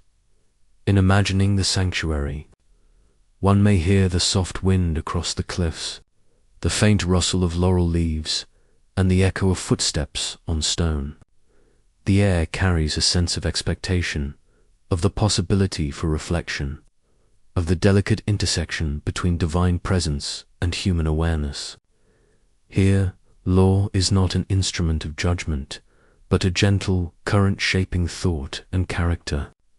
Its authority is subtle, its impact internal, yet its endurance is profound. Even today, these maxims offer a form of law that transcends legislation. They ask not for obedience, but for engagement, for attention to the self, for discernment in all acts. They remind us that wisdom is cultivated, and that the measure of life is not in accumulation or conquest, but in understanding, moderation, and alignment with an enduring order. And so, in the quiet of Delphi, we hear the soft counsel of law as guide and companion. It asks, can we know ourselves? Can we act with measured thought, avoiding excess? These are questions that remain, not to be answered once and forgotten, but to be carried through the rhythms of life, whispered in the stillness beneath stone columns, and reflected in every choice we make. Chapter 13, Roman 12, Tables and the Voice of the Forum, in the early centuries of the Roman Republic. The city was alive with motion, debate, and expectation. Citizens walked along cobbled streets, past temples and market stalls, their voices weaving together in the collective rhythm of civic life. It was in this environment that Rome first inscribed its laws in permanent form, the 12 tables. These bronze tablets, displayed publicly in the Forum, were more than legal instruments. They were a foundation, a shared language of order and responsibility, a bridge between tradition and codification. Before the 12 tables, Roman law was largely customary, known to priests and elders, interpreted orally and sometimes unevenly applied. Conflicts often arose from misunderstanding or misapplication. and the common people could feel vulnerable to the power of patricians. In response, the 12 tables were crafted as a clear, accessible statement. Law was no longer secret or abstract. Its authority rested in visibility, in the very act of being read and recognized by all. Citizens could see the rules that governed property, debt, family relations, and civic obligation. They were invited into a shared understanding of justice, and in doing so, Rome began to cultivate equality before the law. The content of the tables, while strict, was careful. They addressed obligations and penalties, but also ensured the protection of families, delineated property rights, and prescribed procedures for disputes. Laws of inheritance and guardianship outlined the duties owed to children and dependents. Debt laws regulated agreements between debtor and creditor, giving structure to economic life. Even the regulation of funerals and religious observances was included, reminding citizens that law touched both the practical and sacred dimensions of life. In each provision, one can sense a striving for balance between the individual and the community, between freedom and responsibility. Imagine standing in the forum at dusk. The sun casts long shadows over the stone columns. A citizen reads aloud from the bronze tablets, the words echoing softly against the walls of the basilicas and temples. Others listen, quietly reflecting, absorbing both the rules themselves and the presence of shared authority. Law becomes not only prescription but ritual, a way of orienting the self within the larger civic order. Its permanence, inscribed in metal, is a reminder that the framework of justice extends beyond fleeting memory, anchoring the city's life across generations. The 12 tables also carry lessons in civic engagement. By being public, they invited dialogue and interpretation. Citizens learned to understand the law, not as passive subjects, but as participants in a shared system. They could recognize the consequences of actions, the limits of authority, and the responsibilities of citizenship. In this way, law functioned as both teacher and mirror, reflecting social norms and guiding ethical conduct. The process of codification itself demonstrates an awareness that order requires clarity, that justice depends on transparency, and that a society's stability rests on common understanding, beyond their immediate application. The 12 tables influenced the evolution of Roman legal thought. They laid the groundwork for subsequent reforms and interpretations, forming the first step in a continuum that would eventually encompass centuries of jurisprudence. The precision, accessibility, and permanence of these laws set a standard for civic responsibility and ethical reflection. They remind us that law is not only about enforcement, it is about shared knowledge, communal expectation, and the cultivation of trust among citizens. Yet there is a quiet, almost meditative quality to the 12 tables. While bronze and stone seem unyielding, the words themselves were meant to resonate within the minds of citizens, shaping their daily lives and choices. Law becomes an instrument of reflection, inviting each individual to consider the implications of debt, the duties owed to family, the limits of ambition, and the ethics of exchange. Its sternness is softened by its accessibility. It teaches through presence rather than coercion, through example rather than fear. The forum itself amplifies this subtlety. Here, amidst columns and temples, the law is experienced in context. Citizens discuss, debate, and deliberate. The open air, the hum of daily life, the proximity of sacred and civic spaces all reinforce the sense that law exists within the living flow of the city. Justice is not abstract. It is enacted, observed, and internalized. One can almost hear the rustle of tunics, the murmur of questions, the pause of reflection before action. The 12 tables become a backdrop to the lived experience of the polis, a guide for both thought and deed.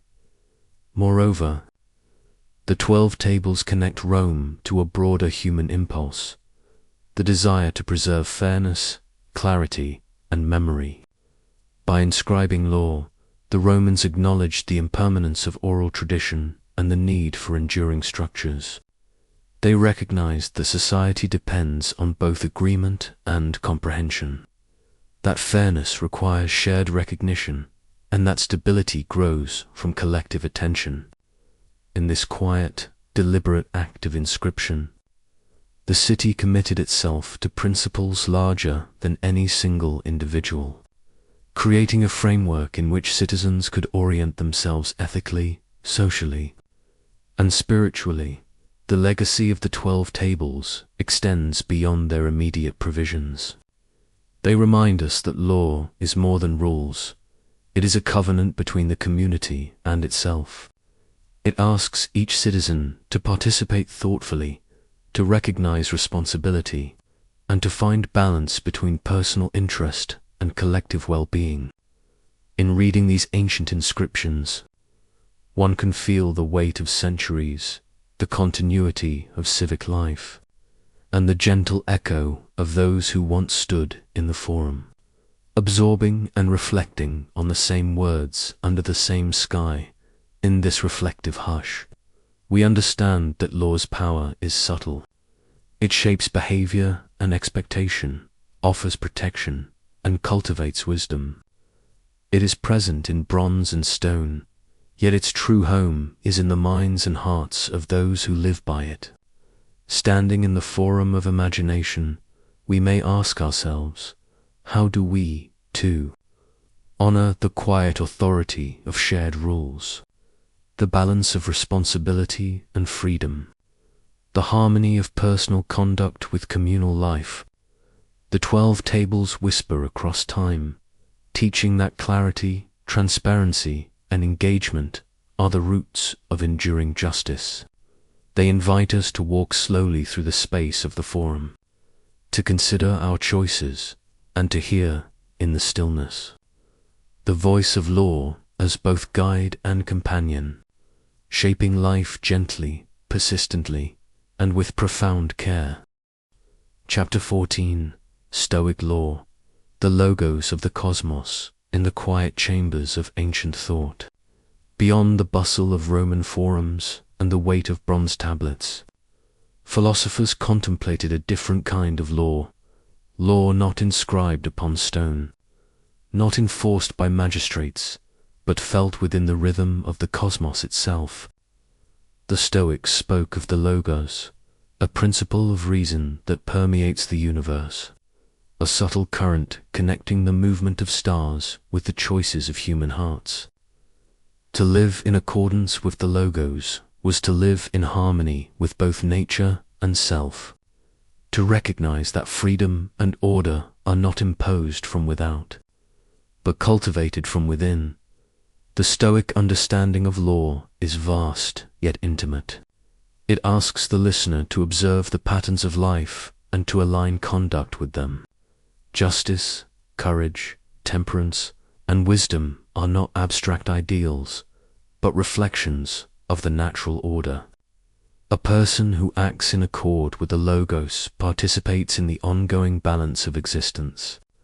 The cosmos itself becomes a mirror, showing that ethical action and cosmic rhythm are intertwined. The philosophers taught that when we resist reason or act against nature, we create tension, not only in our own lives, but in the silent fabric of the world. Imagine standing at dawn on a quiet hilltop, the horizon painted in soft gold, the air still except for the gentle whisper of wind through the olive trees. The Stoics might say that this moment, this simple presence, is law revealed, the pattern of things, the pulse of the universe speaking through stillness. Observing the movement of clouds, the slow turn of seasons, or the course of a river, one begins to perceive that logos governs not only celestial bodies, but the spaces between actions, the moral weight of each choice. Law becomes a guide, not a command, a quiet invitation to understand one's place within a vast ordered expanse. Stoicism placed great emphasis on personal responsibility. While emperors could decree and magistrates could punish, the Stoic law requires no enforcement outside the self. It is internal, intimate, and immediate.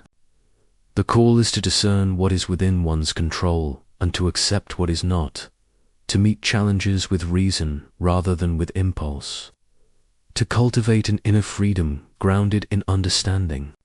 In this philosophy, virtue is both action and alignment. Justice is not merely social regulation, but the careful tuning of one's own life to the greater pattern.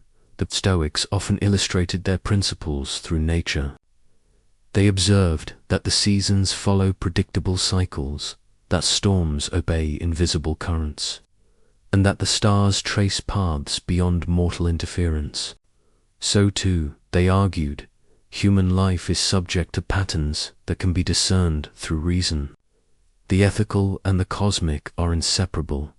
By living virtuously, one participates consciously in the same harmony that moves planets and tides.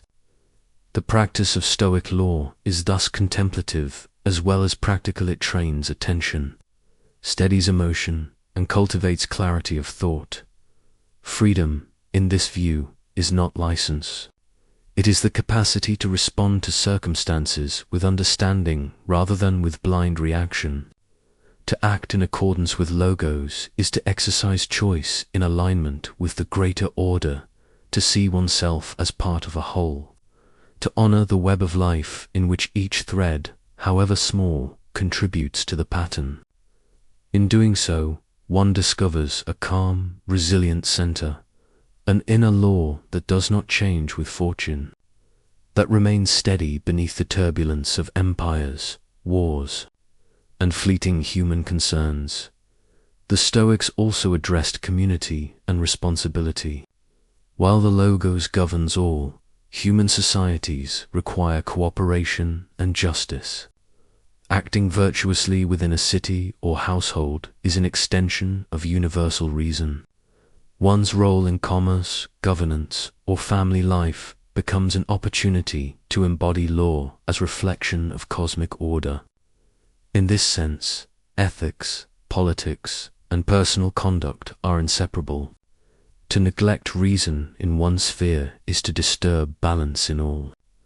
Stoic law is at once universal and practical, philosophical and lived. Meditating on Stoic principles, one senses a quiet continuity with the natural world. The movement of wind across the hills, the slow drift of clouds, the ripple of water in a stream, they all speak of a system larger than the individual, a pattern that invites alignment rather than rebellion. Law is not coercion but invitation. It is not fear but awareness. Observing the cycles of nature, reflecting on the consequences of actions, and cultivating reason within oneself, one enters into harmony with the same order that moves the stars. The beauty of Stoic law lies in its subtle authority. There is no gavel, no bronze tablet, no public forum that enforces its commands. Its power resides in consciousness, in reflection, and in the cultivation of virtue. Each choice becomes a measure, a small alignment with the greater rhythm. In this practice, one experiences freedom not as escape from constraint, but as mastery of self, as attunement with the world, and as participation in a timeless pattern. As night falls upon imagined hills, when shadows deepen and the air is still, one may feel the Logos as a gentle presence, a quiet guide within. The Stoics remind us that law can be a companion, a pattern to follow, a form of wisdom that transcends politics, empires, and temporary decrees. It is a rhythm, subtle yet persistent, connecting human hearts to the eternal pulse of the cosmos. And in the hush of reflection, the question remains: can we live fully in accordance with the order that surrounds us, aligning our choices with reason, light, and the silent, enduring law of all things? Chapter 15: Ashoka's Edicts and the Gentle Wheel of Dharma. Across the vast plains and forested hills of ancient India, pillars of stone rise silently, each etched with words that have endured to millennia. These are the edicts of Emperor Ashoka, a ruler who transformed the memory of conquest into a legacy of compassion. Once, his armies had swept across kingdoms, claiming lands and lives.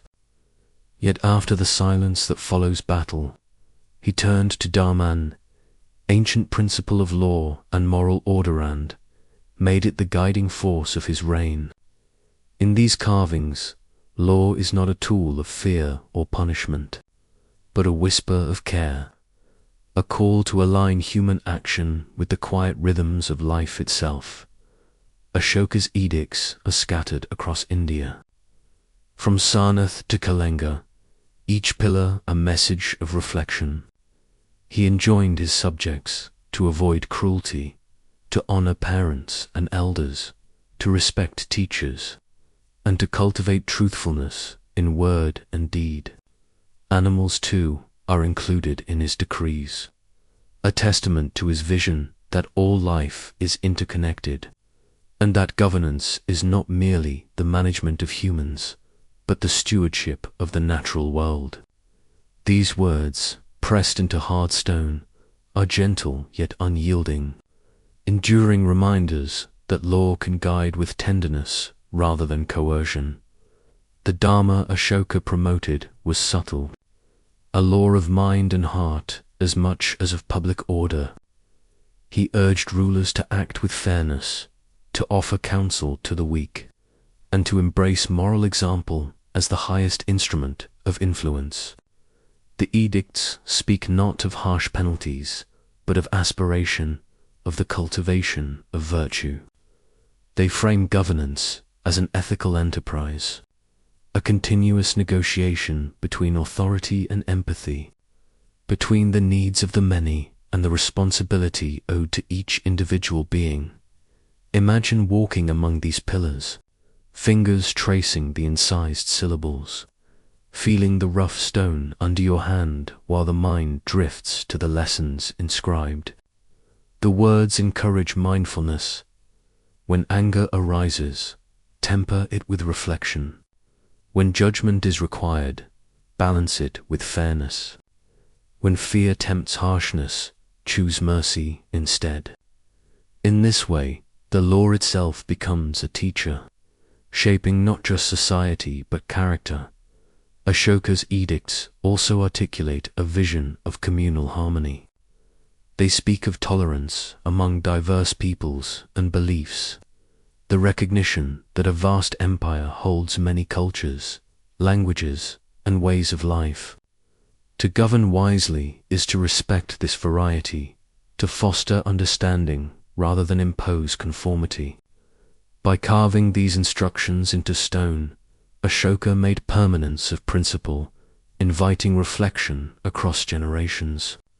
Citizens could encounter these words not as commands from an inaccessible throne, but as steady guidance woven into the landscape itself.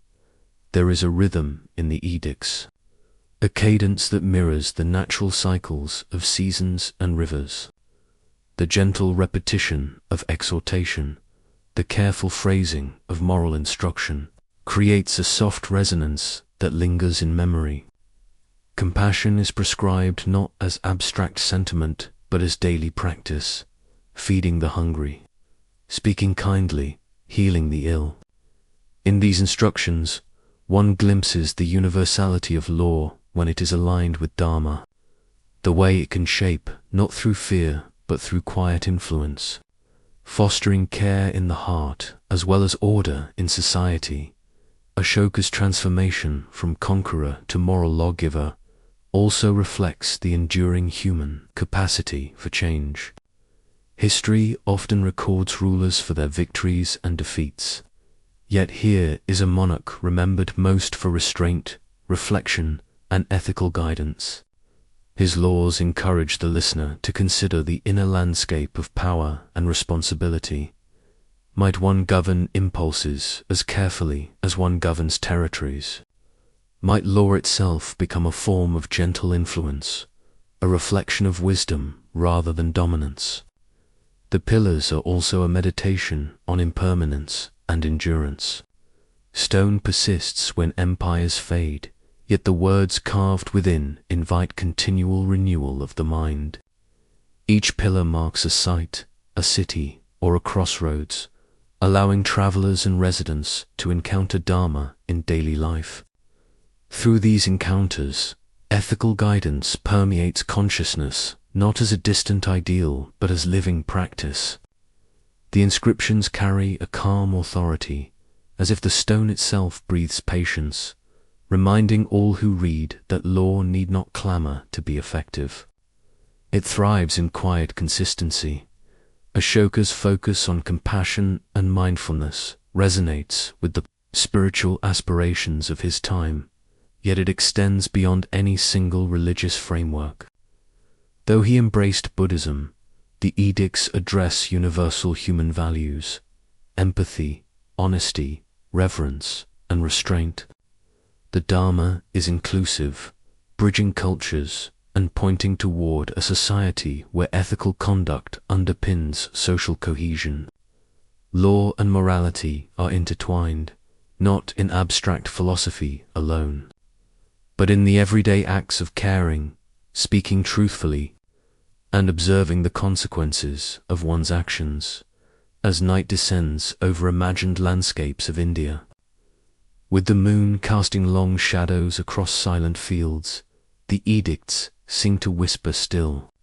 They speak of a ruler who understood that true authority is exercised with conscience, that peace is cultivated through reflection, and that law is at its most powerful when it nurtures rather than coerces.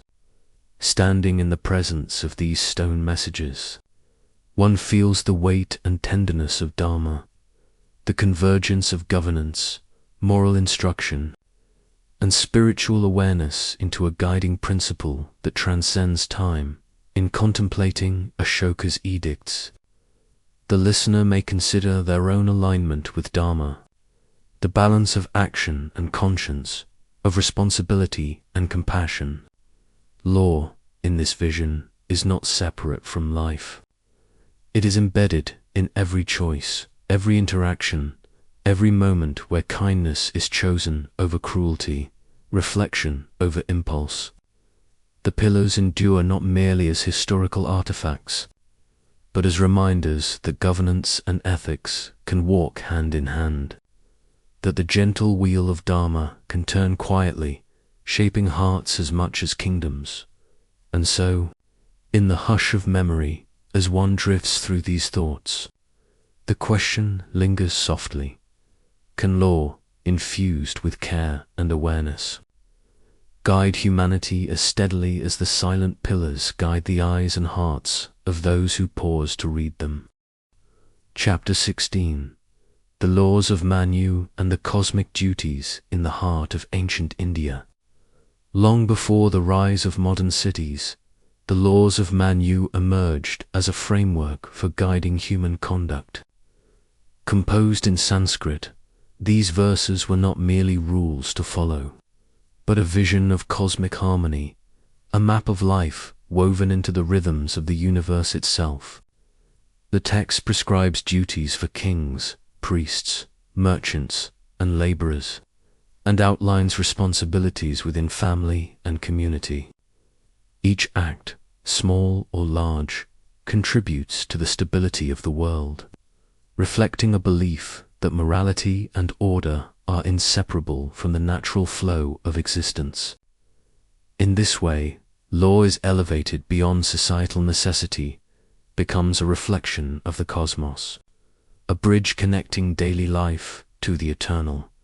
The laws of Manu are structured meticulously, each chapter addressing aspects of dharma action and moral duty. For the individual, these verses delineate conduct within family, marriage, and household. They explore ritual, diet, speech, and personal discipline, insisting that every choice resonates outward, affecting not just oneself but the wider fabric of society. Here, law is a meditation, a conscious alignment with order, as if each action were a note in a grand symphony that maintains the balance of the universe. While some instructions appear rigid by modern eyes, they were understood as guidance toward the harmony of all things, rather than instruments of fear. In temples and learning halls, these laws were recited and memorized. Students and priests chanted them aloud, the rhythmic cadences blending with the sounds of bells, incense, and flowing rivers.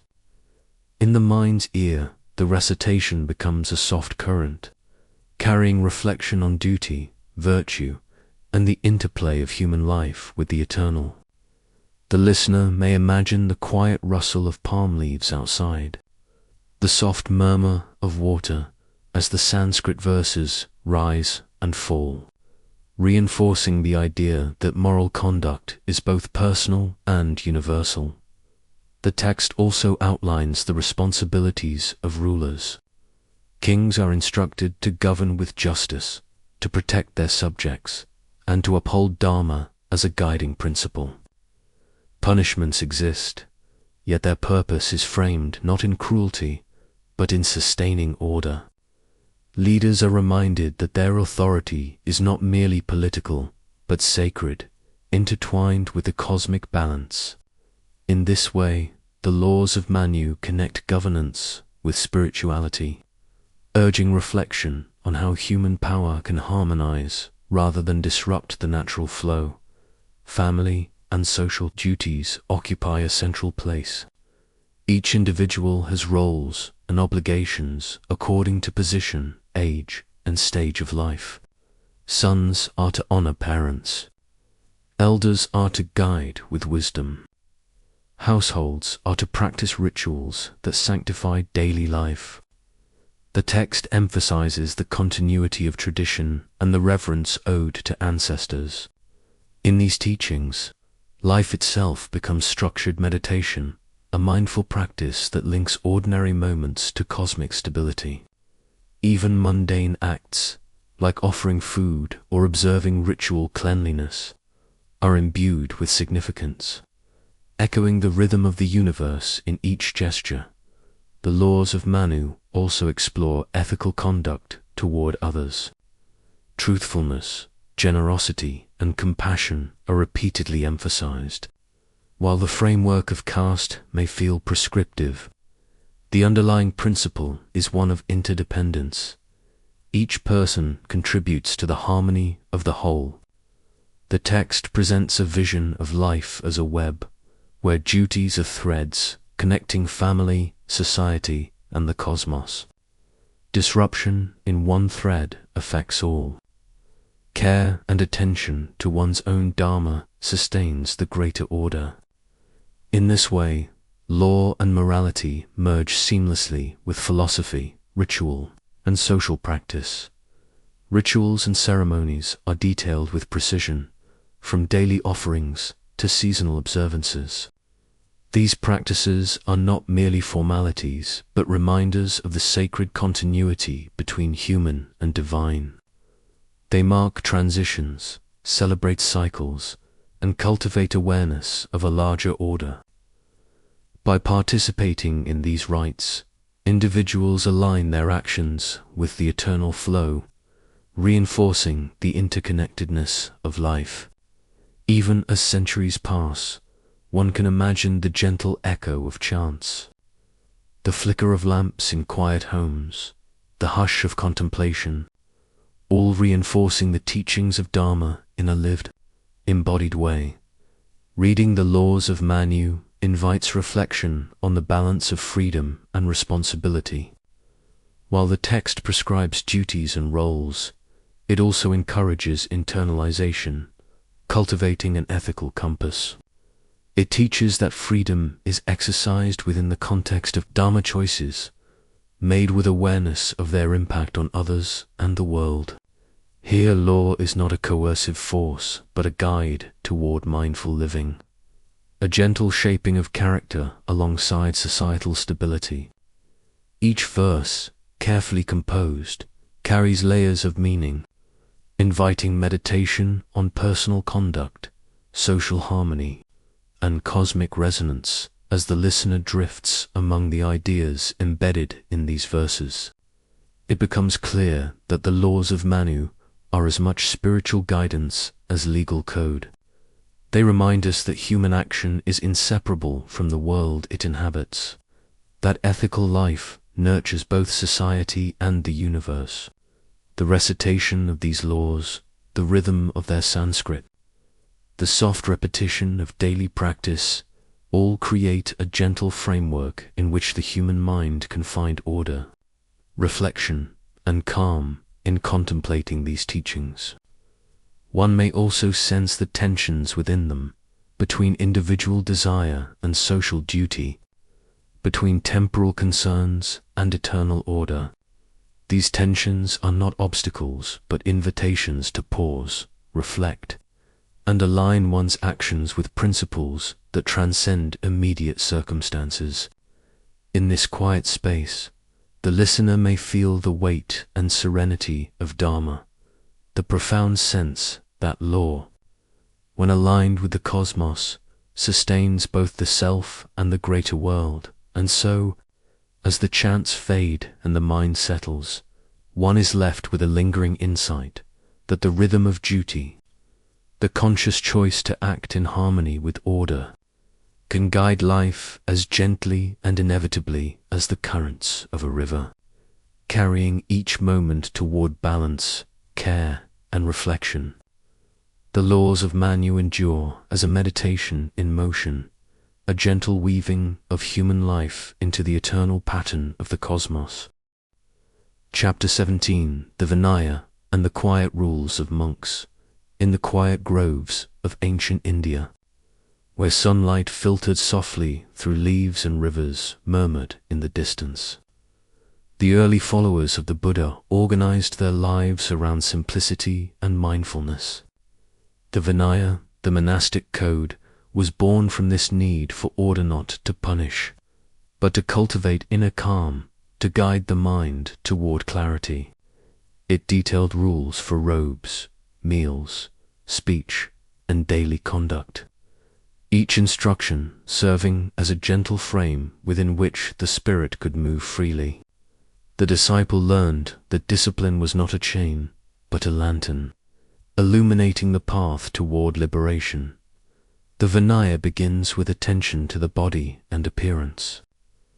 Monks wore robes in prescribed ways, simple in design, signaling humility and detachment from worldly desire. These outward signs were reflections of inward practice, the removal of ornamentation, the cultivation of modesty, the quiet acceptance of what is necessary and proper. In observing these rules, monks trained themselves to let go of attachment, to see value not in possession but in mindful presence. The fabric of the robe became a subtle reminder that life could be measured by attention and care, not accumulation. Meals were regulated with similar attention. Monks accepted food with gratitude, often in silence, mindful of each morsel. Eating was not indulgence but sustenance, a practice of moderation and reflection. In the gentle quiet of mealtime, awareness sharpened. The mind, previously scattered, began to notice the interconnection of self, community, and nature. Through these small acts, the Vinaya transformed routine into ritual, the mundane into meditation. Even a simple meal became an exercise in mindfulness, in honoring the life force that sustains all beings. Speech, too, was guided with care. The Vinaya instructs monks to avoid idle talk, harsh words, and divisive conversation. Language is understood as powerful. Careless words can disturb harmony, while thoughtful speech nurtures understanding. Monks are encouraged to speak when necessary, truthfully, kindly, and with purpose. Silence, then, is not absence, but a field of potential, a space where reflection deepens and insight grows. In this quiet, one senses the weight of attention, the deliberate shaping of consciousness toward awareness and compassion. The daily rhythms of monastic life were carefully structured, rising at dawn, walking in meditation, chanting, teaching, and observing communal responsibilities. Each action became a training in presence. The rules were not burdensome but supportive, providing clear guidance so that distractions of ego and desire could be met with calm observation. In these disciplined routines, the monastery became both sanctuary and classroom, teaching that freedom is discovered not in chaos, but through attentive living. Community relations were central to the Vinaya. Monks were taught to respect one another, to resolve conflict peacefully, and to live harmoniously within the group. Individual liberation was inseparable from the ethical life of the community. Each rule of conduct, while personal, was also a thread in a wider fabric, ensuring that the pursuit of enlightenment did not fracture the very support that makes practice possible. In these teachings, one can sense the gentle hum of interconnectedness, the quiet reinforcement that the mind and heart are cultivated best in harmony with others. Beyond practical matters, the Vinaya reflects a profound moral and spiritual vision. Every guideline how to dress, when to speak, how to eat serves as a doorway to mindfulness, a stepping stone toward understanding the impermanence of all things. By attending to these outward forms, the disciple cultivates inward awareness. Desire, attachment, and distraction are observed without clinging. Judgment and anger soften. The mind gains clarity. Discipline is not restriction, but alignment, a way to live in rhythm with the principles that the Buddha taught. The rules also extend to the care of others. Monks are instructed to support novices, to teach with patience, and to model ethical conduct. Compassion is embedded not as abstract philosophy, but in the everyday interactions of the community. Each exchange becomes an opportunity to practice kindness, to witness the impermanent and interdependent nature of life. One may imagine the quiet corridors of monasteries, the soft footsteps on stone floors, the low murmur of teaching, all echoing a commitment to gentle guidance rather than rigid enforcement. In reflecting on the Vinaya, one notices the subtle interplay of freedom and form. The rules do not enslave. They offer a framework within which the mind may move freely, unencumbered by confusion or attachment. The limitations imposed by the code are paradoxically liberating, revealing that the path to insight is most clear when the ordinary chaos of life is gently restrained. Each monk, through these practices, learns that the path is walked not in haste or force, but with attentive steps, mindful presence, and enduring patience as the listener drifts among these teachings. One can almost hear the soft rustle of robes in morning light, the quiet clink of bowls, the hushed murmur of instruction. The Vinaya is alive in these small gestures, the rhythm of daily practice, the attentive shaping of character through ordinary acts.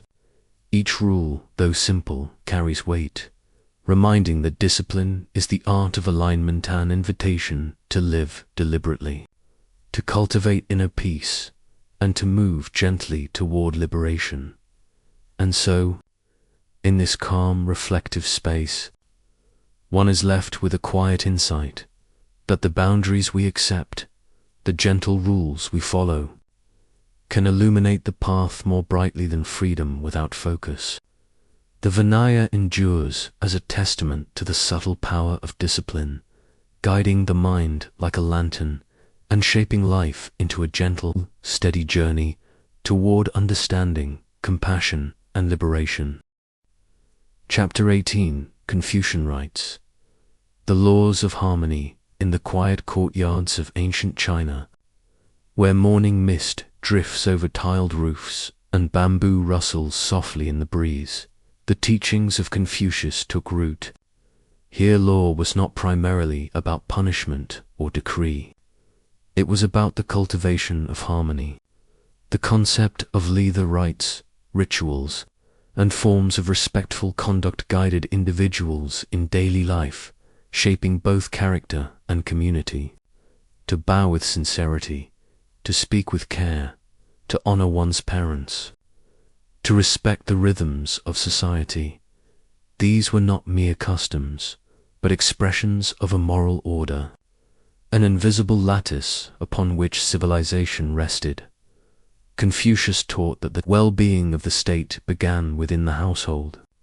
A son who honors his parents, a citizen who observes proper conduct in public, a ruler who leads by example. All these acts create ripples of harmony, extending from the intimate spaces of family to the vast reaches of empire. Li, therefore, is both personal and social. Each gesture, each word, each decision contributes to a larger pattern of balance. The law is not written on tablets or etched in stone, but in the delicate motions of everyday life. Rituals of respect permeated every layer of society. Ceremonies to mark the seasons, to honor ancestors, to celebrate harvests. These were moments where individuals consciously aligned themselves with both cosmic order and social responsibility. In performing these rites with sincerity, one cultivates self-discipline, awareness, and reverence.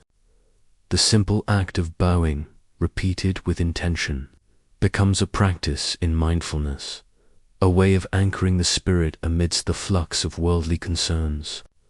Through Li, morality is embodied rather than imposed. An order flows naturally from the hearts of those who practice it. The Confucian vision of law extends beyond obligation to the shaping of character. Rulers are called to virtue, not coercion. Officials are guided by propriety, not fear. Society flourishes when conduct is harmonious, when each person acts with a consciousness of their role within the whole. In this framework, the distinction between legal duty and ethical cultivation dissolves. Law and morality are intertwined, not as separate forces, but as complementary strands in the fabric of civilization. The state is strong not because of punishment, but because its citizens internalize respect, empathy, and discernment. Education plays a central role in this system. Learning is not mere acquisition of facts, but the cultivation of virtue. Students study the classics, memorize rites, and practice ethical reflection. In doing so, they shape not only knowledge, but character. The ideal is a person whose behavior radiates propriety and whose judgment is tempered by compassion. The law of harmony, then, is inseparable from the law of self-cultivation. The outer order of society mirrors the inner order of the individual. Even speech and conversation are guided by these principles. Words carry weight.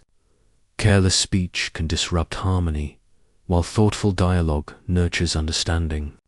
To speak truthfully, yet gently. To offer advice without arrogance. To listen with attentiveness soul are acts of Li. Each interaction is an opportunity to practice respect and maintain balance. In this, one senses the Confucian idea that law is a living presence, flowing through gestures, words, and relationships, rather than confined to written statutes. The reverence for ancestors further illustrates the depth of these teachings. By honoring those who came before, one acknowledges continuity, memory, and the moral debt owed to others. Ancestral rites are both personal and communal, linking the present to the past and reminding society of its enduring obligations. In this way, Li becomes a bridge across generations, instilling a sense of responsibility, rootedness, and humility. The law of harmony encompasses not only conduct toward the living, but reverence for the dead, embedding respect into the cycles of life and memory. In contemplating the city, the household, and the individual, one observes the subtlety of Confucian law. It is a law of intention, of attentiveness, of cultivation. It does not wield the rod or demand payment for transgression. Its power lies in shaping character, in guiding conscience, in fostering an environment where justice is enacted quietly through daily acts of care and propriety.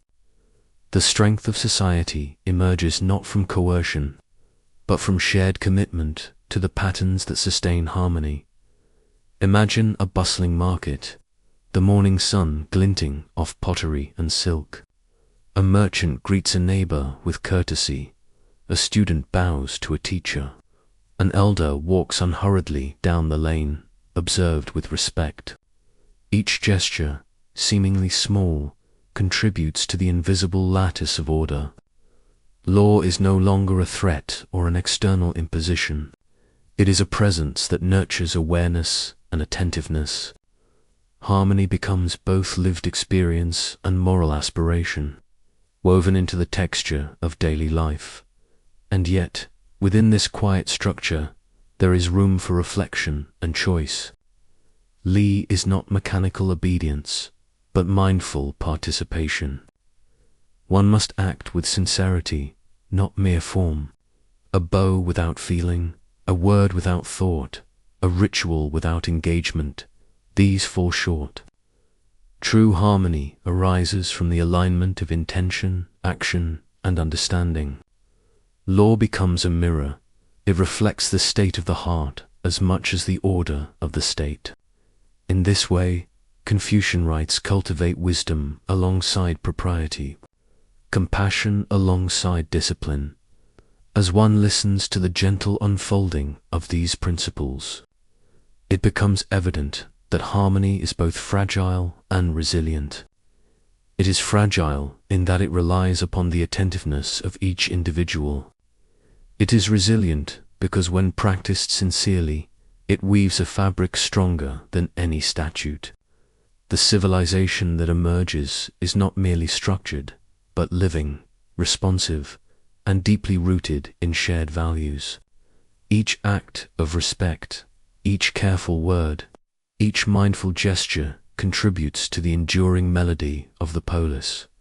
In this calm contemplation, the listener is left with a quiet awareness that law, when it is enacted as care, attention, and reverence, can transform not just society, but the self. The balance of a civilization rests upon the daily grace of manners, upon the gentle, unassuming acts that sustain harmony in hearts and homes alike. Confucius reminds us that the smallest gestures, repeated with intention, carry the weight of order, peace, and enduring human connection. Chapter 19: Legalism and the Harsh Edicts of Qin. In the northern plains of ancient China, where rivers cut through rugged terrain and the seasons shift with sharp precision, a different vision of law took hold. Here, order was not cultivated through ritual or gentle manners, but enforced through clarity, consistency, and the weight of consequences. Legalism, the philosophy embraced by the Qin dynasty, demanded obedience and discipline above all. Its voice is stern, uncompromising, yet within its strictness lies a logic: survival through structure, unity through enforcement. The legalists observed the world with a pragmatic eye. Human nature, they argued, was neither inherently virtuous nor inherently wicked. It was driven by desire and fear. Left unchecked, these impulses could unravel society, invite chaos, and weaken the state. Therefore, law must act as a firm guide, shaping behavior through clearly defined rules and precise penalties. In the Qin, laws were carved into stone and bronze, proclaimed loudly and applied equally. Here, the state became a mechanism for survival. Its machinery of governance, deliberate, exact, and unrelenting. The most famous of these laws, enforced during Qin Shi Huang's reign, was strict and detailed. Theft, rebellion, and dereliction of duty carried punishments that may appear severe to modern eyes. Yet they were consistent, impartial, and designed to deter disorder. The legalists believed that fairness emerged not from mercy, but from uniformity. The law was a mirror reflecting the standards of the state, unyielding, impartial, and unwavering. In this harshness, one finds a kind of austere wisdom, a recognition that survival requires clarity, and that the strength of a society depends upon the strength of its rules. These edicts were more than instruments of punishment. They were instruments of cohesion. By binding the people to clear expectations, legalism aimed to unify vast territories under a single vision. Provinces were organized, officials appointed with exacting criteria, and even daily conduct was regulated. The laws governed land, labor, taxation, and military service with precision. Civilization, in the legalist view, is fragile and must be actively maintained. In the stillness of a Qin palace or the silence of a provincial town, one can almost feel the weight of these edicts, their invisible presence guiding every movement, every choice. Yet legalism is not without reflection. Beneath its harsh exterior lies a philosophy about order itself, that without structure, society collapses. That unity and stability demand decisiveness. That strength is both preventative and protective. The legalists were aware of the human cost of disorder, and in their stern measures, they sought to avert chaos before it arose. Even punishment, when applied consistently, becomes a tool of preservation. In this, one can sense a paradox: cruelty in action, yet a subtle care for the continuity of society. The Qin emperor's centralization of power exemplified this philosophy. Roads, canals, and fortifications were built to enforce, control, and to facilitate administration. Standardized weights, measures, and even script served the same purpose: clarity and unity across vast distances. The legalist framework permeated every aspect of life, leaving little room for ambiguity or individual interpretation. In such a world, the law was not only a set of rules, but a rhythm that structured thought, labor, and governance. The echo of legalist order is stern, but steady, like the measured beat of a drum marking the passage of time and duty. Despite its severity, legalism reveals an underlying concern for stability. It recognizes that society is fragile and must be carefully maintained. Where Confucian rites cultivate harmony through voluntary alignment, and Taoist philosophy seeks balance through natural flow, legalism asserts that discipline must be enforced. This philosophy views human impulses realistically, acknowledging that desire and fear are constant, and that laws must act as counterweights, guiding conduct when personal ethics falter. In the careful application of rules, one glimpses a logic both pragmatic and enduring. Survival requires clarity, and clarity requires rigor. Even today, the legacy of legalism resonates in the memory of China's imperial structure. It shaped centralized administration, codified authority, and offered a model for governance that prioritized order above all else. While it lacks the warmth of Confucian propriety or the reflective guidance of ritual, its lessons remain striking. The strength of a state, the legalists insist, is inseparable from the clarity and enforcement of its laws. In that stern insistence, there is a kind of calm logic, a rhythm that persists through time. One may imagine a village under Qin law, villagers moving with care, merchants calculating obligations, soldiers disciplined in formation. The law is always present, like the sun casting shadows at predictable angles, reminding each individual of the pattern that must be followed. It is a law that leaves little room for whim, yet it provides certainty. It is strict, yet in its strictness lies protection, the shield of order against the chaos that otherwise threatens to sweep across human life. In reflecting upon legalism, the listener is invited to consider the tension between freedom and structure, between compassion and survival. The Qin edicts do not inspire warmth, yet they convey an austere wisdom that societies require more than virtues, they require rules, consistently applied to endure. Order becomes an act of foresight, a measure of prudence, a commitment to the continuation of human life in its collective form. The harshness of the law is its voice, but the steady intent is preservation. As one contemplates the legalist vision, the echo of its discipline lingers.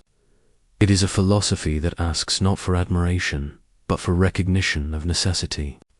It reminds us that human impulses can fracture society, and that sometimes survival demands a firmness that feels unyielding. Yet even in its sternness, there is a rhythm, a deliberate cadence that offers stability. One feels, in the quiet reflection, that law can take many forms. Gentle guidance, moral cultivation, or firm decree. Each carries its own logic. Each shapes the course of human communities. Legalism teaches that sometimes the voice of the law must be firm, its steps precise, its watchfulness unbroken, if the order of the world is to endure. Chapter 20. The Talmud and the Endless Rivers of Law. In the quiet study halls of ancient Judea, the seeds of a remarkable tradition took root. Here, law was not merely inscribed on stone or recited in formal decree. It was breathed into life, carried through conversation, argument, and reflection. The Torah provided commandments, but it was in the discussion of those commandments that the living essence of Jewish law, or halakha, emerged. Rabbis gathered, debated, and explored, shaping a continuous stream of interpretation that would flow for centuries, carrying thought like rivers branching endlessly through time. The Talmud, in its layered complexity, is both record and vessel. It preserves rulings, interpretations, stories, and questions, yet it does more than recount. It teaches a way of engaging with law as a living process. Each tractate captures voices from generations past, often in dialogue with each other, sometimes in apparent contradiction. These debates were not merely academic. They were spiritual acts. To argue, to question, to interpret, was to honor the divine will embedded in law. The rabbis understood that the sacred did not reside only in static words, but in the attentive, reflective engagement of human minds seeking understanding. Imagine a study hall in Babylon or Jerusalem. Lamps flicker against walls lined with scrolls, and scholars sit in careful circles, voices low yet insistent. A passage from the Torah is read aloud, and immediately questions arise. What does this mean for daily life? How should it guide action, choice, or thought? One voice proposes a principle, Another challenges it. A third expands upon it. There is tension, yes, but also rhythm, a flow that carries the law forward without ever exhausting it. Each question gives rise to another. Each answer opens a new path, until law becomes more than decree. It becomes dialogue, a river that refuses to stand still. The structure of the Talmud reflects this living nature. There are two primary layers. The Mishnah, a compilation of concise legal rulings, and the Gemara, a vast commentary that interprets, debates, and extends the Mishnah. Together, they form a tapestry of thought, rich with argumentation and narrative. Legal reasoning, ethical reflection, historical memory, and folklore intertwine, allowing law to breathe. A simple commandment regarding property may unfold into a discussion of justice, morality, human nature, and the intentions of God. No rule is isolated. All are connected, flowing into one another like tributaries feeding a vast river system. Through this intricate process, Jewish law transforms from static expectation into dynamic practice. Life itself becomes the laboratory in which law is tested and refined. Each generation confronts circumstances the ancients could not have foreseen. Yet the Talmud provides guidance not by rigid prescription, but by example of interpretation, method, and reflection. It teaches that to follow law is not simply to obey, but to engage, to think, and to consider consequences in the light of enduring principles. In this way, law is both a mirror and a compass, reflecting human experience and pointing toward ethical alignment. The metaphor of rivers is particularly apt. Just as a river flows, splits, and rejoins, so too does halakha move through centuries. Local customs, historical events, and the needs of communities shape its course. Yet it remains continuous, carrying forward the essence of divine intent. Some currents run deep and steady, representing foundational principles that anchor the practice of law. Others branch outward, exploring nuance, new applications, and creative solutions. And as rivers nourish the land they touch, so too does this living law sustain the spiritual and ethical life of the Jewish people. Debate, in this context, is not disorder. It is structure, discipline, and devotion intertwined. Each argument is guided by rules of logic, tradition, and respect for prior authority. Yet the openness to question ensures that law does not ossify. The rabbis understood that a living legal system must respond to life's complexity, to the unpredictability of human behavior, and to the evolving demands of community. They cultivated a form of wisdom that acknowledges tension and uncertainty, yet channels it toward growth, understanding, and clarity. In this, one sees that law can be both firm and flexible, authoritative and expansive, anchored in history yet flowing into the future. The Talmud also embodies memory. It preserves not only rules, but the ethical and moral reflections of generations. Stories of sages, their debates, their challenges, and even their errors are recorded alongside technical rulings.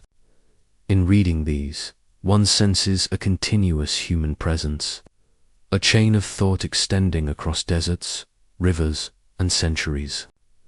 It is as if the rabbis whisper across time, inviting the listener to join in the inquiry, to add their own reflections to the ongoing dialogue. Law, in this sense, becomes communal meditation, a shared engagement with the sacred that transcends space and age. Consider the practical dimensions of this living law.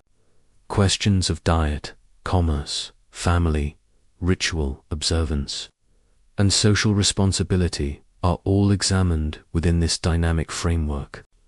Yet each inquiry carries deeper significance. How should one treat a neighbor How is justice to be measured? What is the proper balance between mercy and discipline?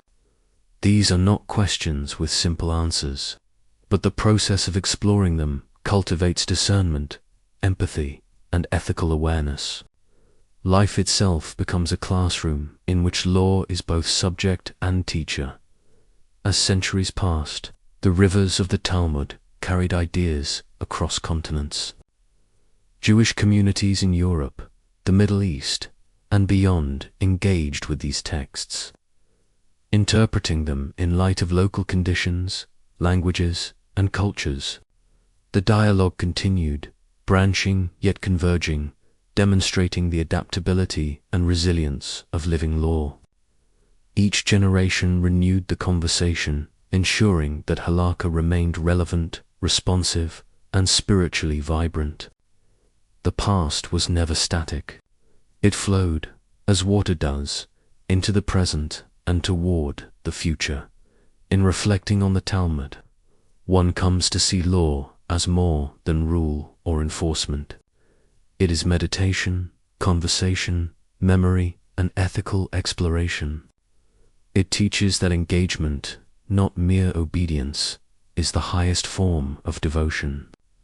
To read, question, argue, and reflect is to honor the divine pattern embedded in human life.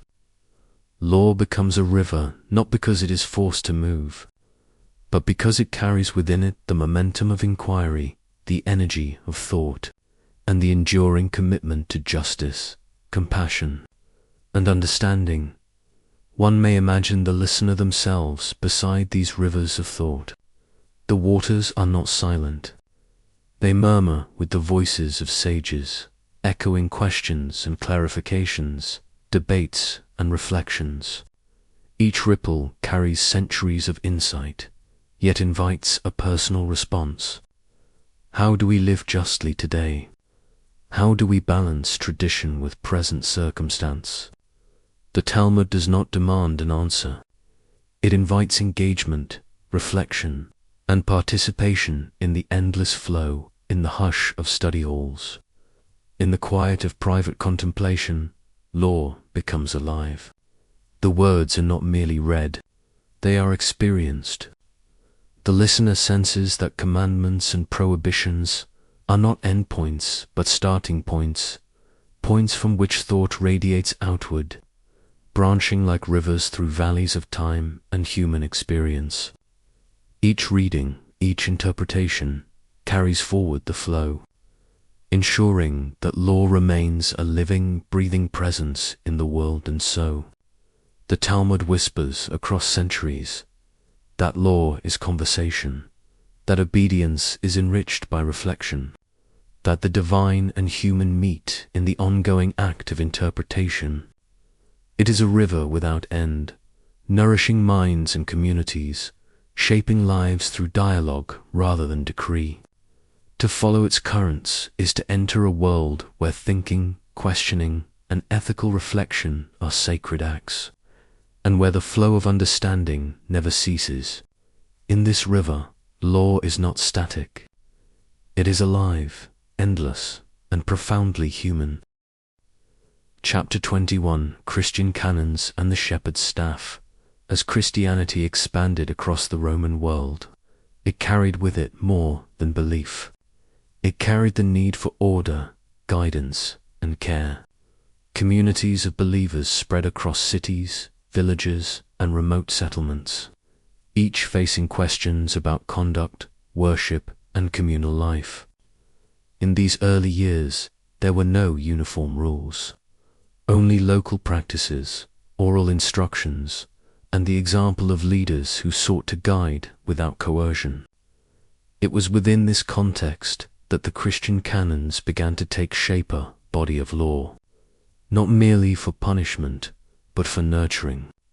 For shaping a faith community into a coherent whole, the canons were composed through councils, gatherings of bishops and church leaders who listened, deliberated, and recorded decisions meant to unify practice.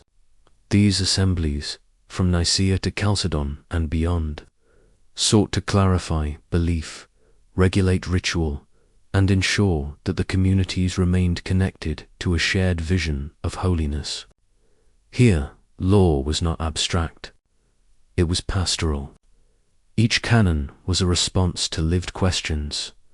How should believers celebrate the Eucharist? How should leaders be chosen? How should sin, reconciliation, and moral conduct be addressed within a growing flock? One senses the care embedded in these texts.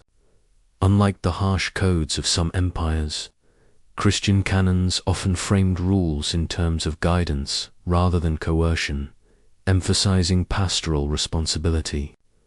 Bishops were called shepherds, entrusted with tending to their communities, to correct with instruction, to protect with wisdom. The law was the staff in the hand of the shepherd, steadying, guiding, yet never meant to crush. Within their structure lies a subtle interplay: firmness for stability, gentleness for compassion.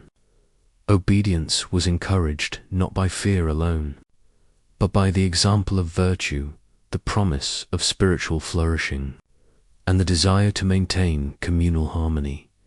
The canons also addressed moral and social questions.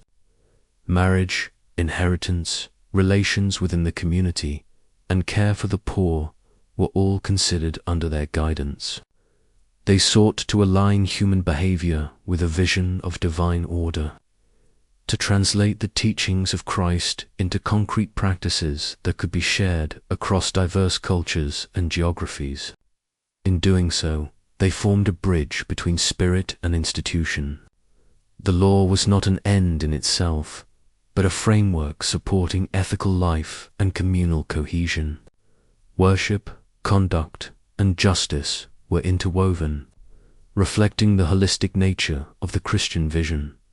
Imagining the councils themselves offers a sense of the atmosphere in which these canons were forged. Halls filled with sunlight filtering through high windows, the scent of incense and polished stone, the low murmur of voices deliberating. Each question posed was weighed carefully. Tradition was honored, but so too was the need to respond to new circumstances. Letters from distant congregations arrived, recounting disputes, moral dilemmas, or confusion about ritual. These were not abstract theological exercises. They were urgent concerns of living communities. Decisions made in council reverberated across cities, shaping the daily life of believers in ways both practical and spiritual. The canons also reveal the balance. Christianity sought between universality and local expression, while the core principles faith, charity, and moral integrity were constant. Implementation could accommodate local needs and customs. In one region, fasting practices might be emphasized. In another, charitable obligations toward the poor could be highlighted. The law was adaptable yet anchored in principle, ensuring both consistency of belief and sensitivity to context. In this, one sees a faith negotiating the delicate tension between institution and spirit, authority and conscience. Pastoral care, discipline, and ritual guidance were central to this legal corpus. Clergy were instructed in matters of ordination, conduct, and responsibility, ensuring that leaders exemplified the principles they were to uphold. Disputes within the community were addressed with procedures for correction, reconciliation, and, when necessary, exclusion. Yet the overarching aim was always the well-being of the collective, the protection of the flock, and the preservation of spiritual integrity. The canons were tools for cultivating ethical life, not merely instruments of control. Through the centuries, these laws would evolve, yet the pattern remains striking. Canonical texts guided believers across continents and eras, providing a shared framework within which faith could be expressed safely and consistently. They allowed Christianity to grow from scattered gatherings into a cohesive civilization, capable of maintaining internal order while nurturing devotion. Each canon, each decree, is a reminder that law can serve as support rather than constraint, shaping behavior without extinguishing spirit, offering structure while inviting participation and reflection. One can imagine the quiet rhythm of a community practicing according to these canons. Morning prayers echo in stone chapels, hands joined in reverence. A bishop instructs the young in matters of faith and morality, not with harsh words, but with patient explanation. Families gather for celebration, observing feasts with attention and care. In each act, the law of the canons is present, subtle yet powerful, shaping ordinary life into sacred rhythm. The listener senses a continuity, a link between past counsels and present practice, where law serves not as weight but as compass, pointing toward ethical and spiritual alignment. Even in their structure, there is a gentle artistry. Canons were organized to be accessible, addressing particular issues with clarity. They combine practical guidance with moral exhortation, creating a holistic approach to communal life. Discipline and devotion coexist. Authority and conscience are balanced. In reading them, one perceives a vision of law as caretaking, as attentive presence rather than blunt enforcement. The shepherd's staff guides, steadies, and protects, reflecting a philosophy in which order supports flourishing, not merely obedience. Yet the canons also leave space for reflection and discretion. Bishops were encouraged to exercise judgment, to consider the circumstances of each community, and to interpret rules with care. Law was not blind. It was alive, responsive to human experience while anchored in timeless principles. This balance between structure and flexibility, authority and compassion, echoes the broader narrative of Christian ethics, where love and justice, mercy and discipline are held in conversation with one another. The listener may also sense the broader resonance of these canons. They did not merely regulate conduct. They cultivated a civilization shaped by ritual, ethics, and reflection. Through them, communities learned to honor one another, to practice charity, to maintain spiritual focus amidst worldly challenge. The law, thus, was an instrument for both social cohesion and personal transformation. It reminded believers that faith is enacted in daily life, that spiritual intention must find form in ethical action. And so, as one contemplates the Christian canons, one recognizes a pattern repeated across human history. Law as guide, not merely as command. The shepherd's staff steadies without crushing, points the way without imposing, protects without overwhelming. Within its structure lies a subtle wisdom, teaching that a community thrives not under fear alone, but through guidance, reflection, and shared devotion. Each canon is a whisper across centuries, a reminder that law, when shaped by care and discernment, can nurture life, sustain faith, and harmonize human aspiration with the divine. In the hush of candlelight and echoing stone, the listener can almost hear the voices of bishops and elders, deliberating for the welfare of communities scattered across empires. Each decree, each canon, is both a record and an invitation to align heart and conduct, to engage thoughtfully with the structures that support life and faith. The Talmud had taught debate, the councils taught guidance.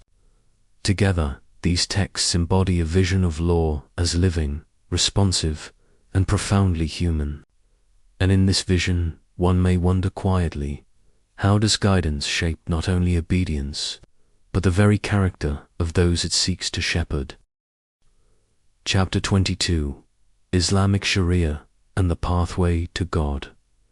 In the early centuries of Islam, as communities spread across deserts, cities, and distant lands, believers faced a profound question: how to live a life fully aligned with the will of God. Sharia emerged as the answer, a comprehensive way of life that wove together law, ethics, worship, and daily conduct. Unlike secular codes, it was not merely a set of rules imposed from above. It was a pathway, a guide for walking consciously in the presence of the divine. Each decision, each action, carried the potential to reflect devotion, shaping both individual character and communal life. Sharia is rooted first in the Quran, the recited word of God, considered eternal and unchanging.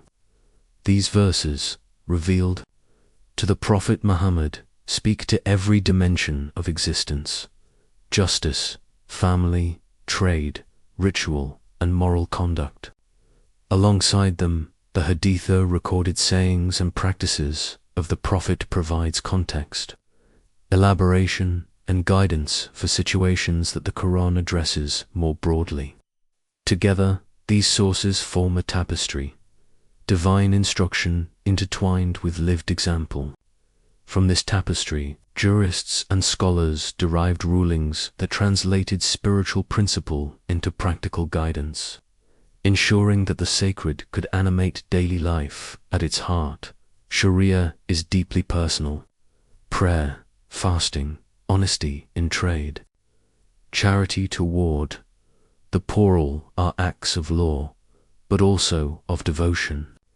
The boundaries between spiritual discipline and ethical obligation blur, for to obey the law is to honor God. To act with justice is to cultivate inner virtue. In this sense, Sharia is less a system of punishment than a framework for alignment.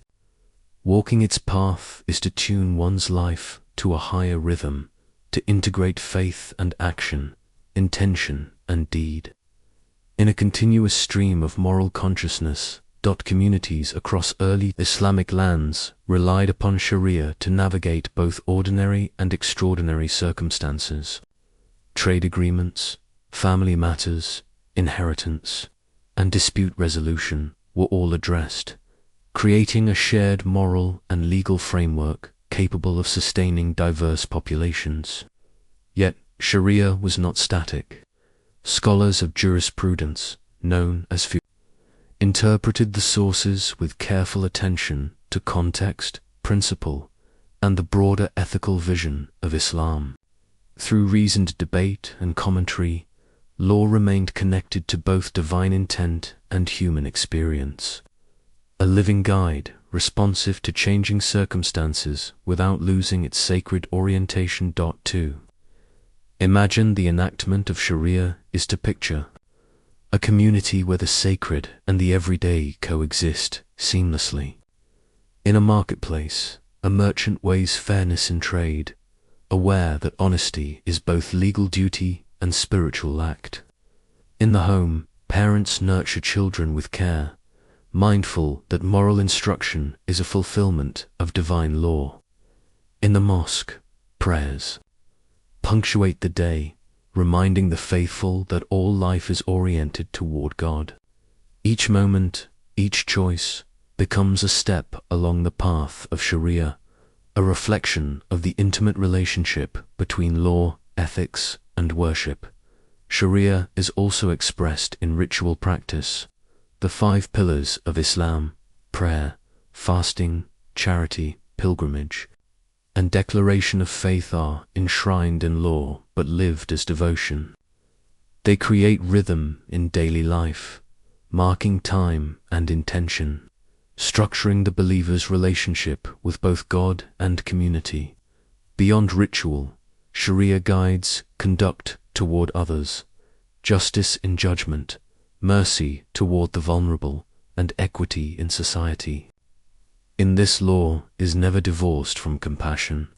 It is a means of fostering social harmony, ethical integrity, and spiritual growth simultaneously. The scholarly tradition around Sharia illustrates its depth and adaptability. Across centuries, Jurists have debated, codified, and commented, exploring questions of ritual purity, contracts, personal conduct, and governance. Schools of thought arose: Hanafi, Maliki, Hanbali, emphasizing different methodologies for interpretation, while remaining rooted in the same foundational texts. This multiplicity demonstrates that the law is not rigidly uniform, but responsive, allowing believers to navigate the particularities of culture, geography, and circumstance, while remaining faithful to divine intent. In contemplating Sharia, one also encounters its moral philosophy. Law is inseparable from ethical reflection. Justice, truthfulness, charity, and responsibility are not abstract ideals but actionable principles. To live according to Sharia is to cultivate inner discipline, to refine character, and to harmonize one's desires with the will of God. The legal framework thus becomes a mirror for the soul.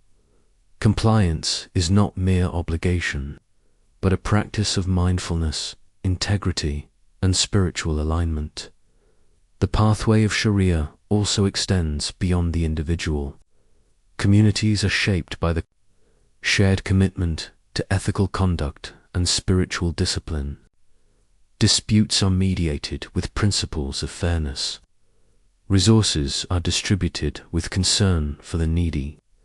Leaders are accountable to both law and conscience. Here, the social dimension of Sharia becomes clear. It preserves cohesion, cultivates virtue, and sustains a moral vision in everyday life. Law is both compass and foundation, guiding action while sustaining shared trust and ethical equilibrium. Yet, Sharia is not experienced only in structured courts or formal deliberation. It is encountered in quiet, everyday decisions, the choice to speak truthfully, to respect neighbors, to honor obligations without coercion. It is a law that resonates in the rhythm of the heart as much as in legal texts, reminding the faithful that divine will is present in all acts, large and small. Even simple gestures, breaking bread with care, tending to the sick, offering illuminated by the principles of Sharia, transforming mundane life into sacred practice. Over centuries, Islamic law has also engaged with governance. Rulers and caliphs enacted policies that reflected Sharia principles, creating institutions for justice, education, and welfare. Yet even here, the emphasis remained on ethical governance rather than coercion alone. Law was intended to reflect divine wisdom, to regulate society in accordance with ethical imperatives, and to guide rulers and citizens alike toward righteous conduct. Authority and spirituality were intertwined, illustrating the holistic nature of Islamic law.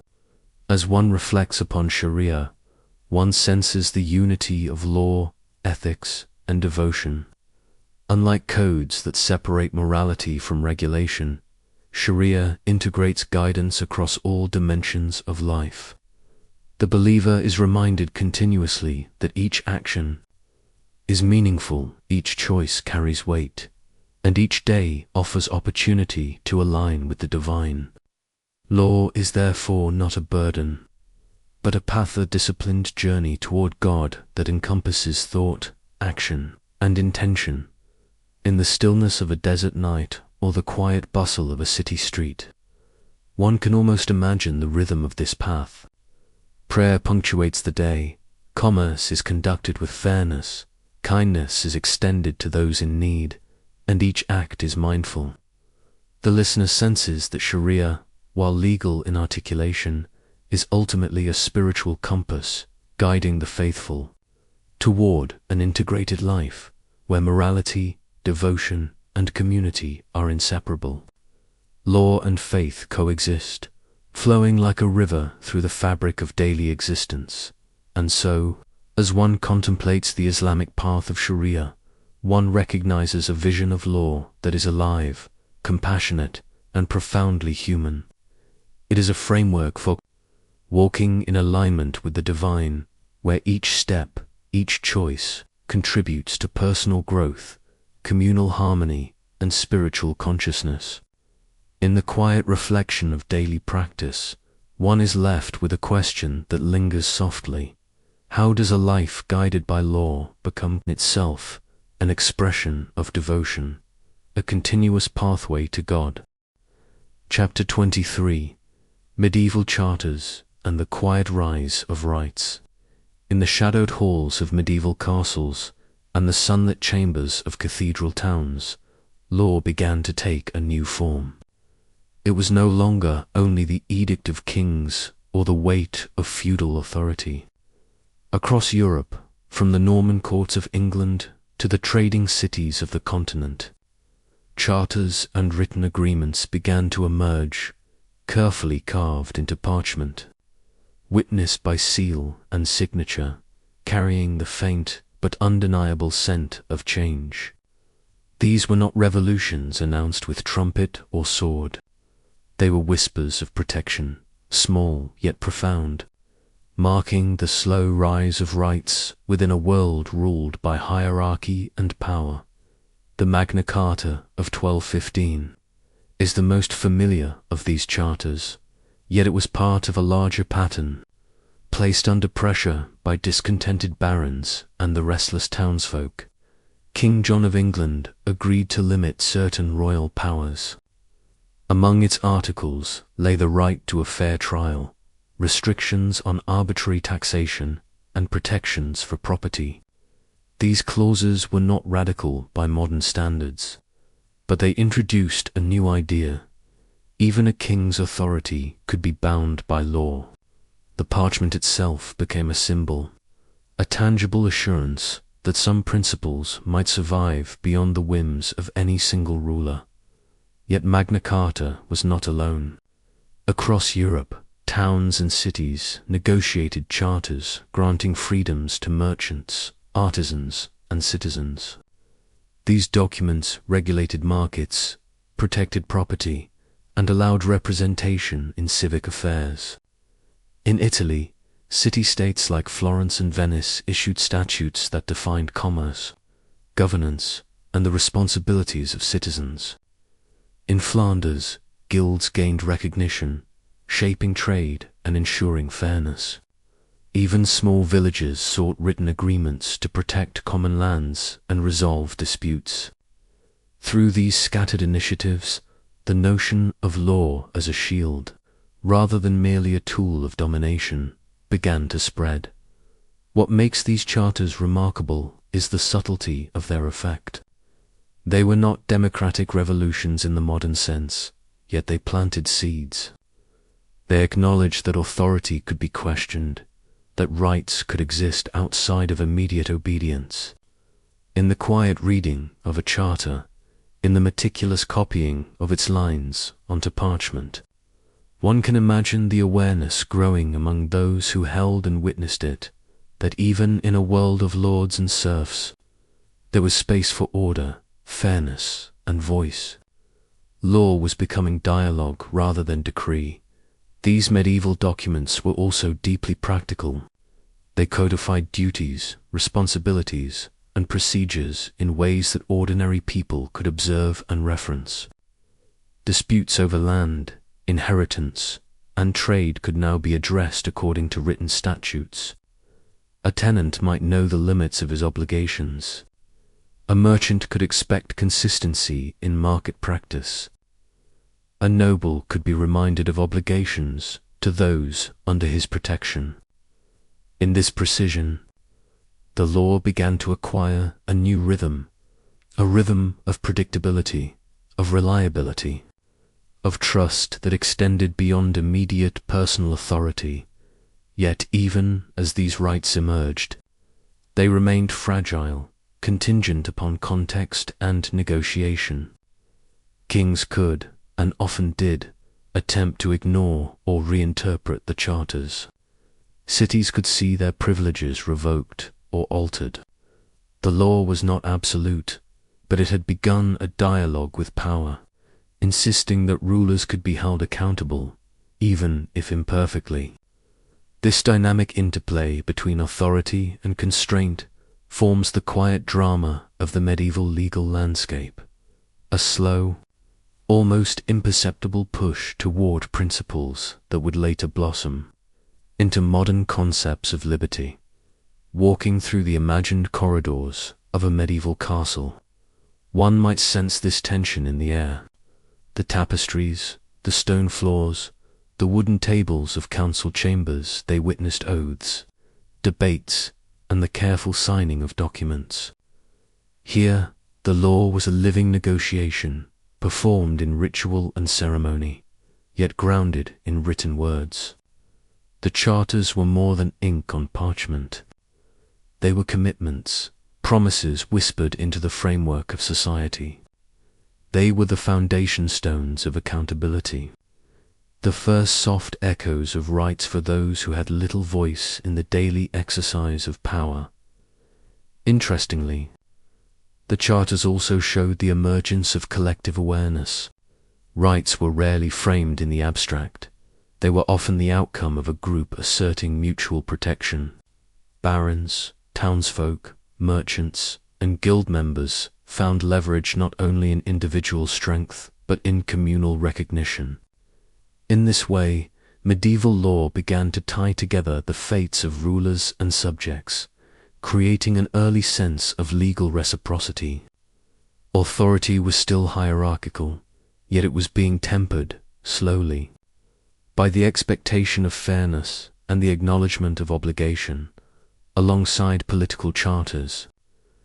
Legal thought also developed in monasteries, universities, and royal courts.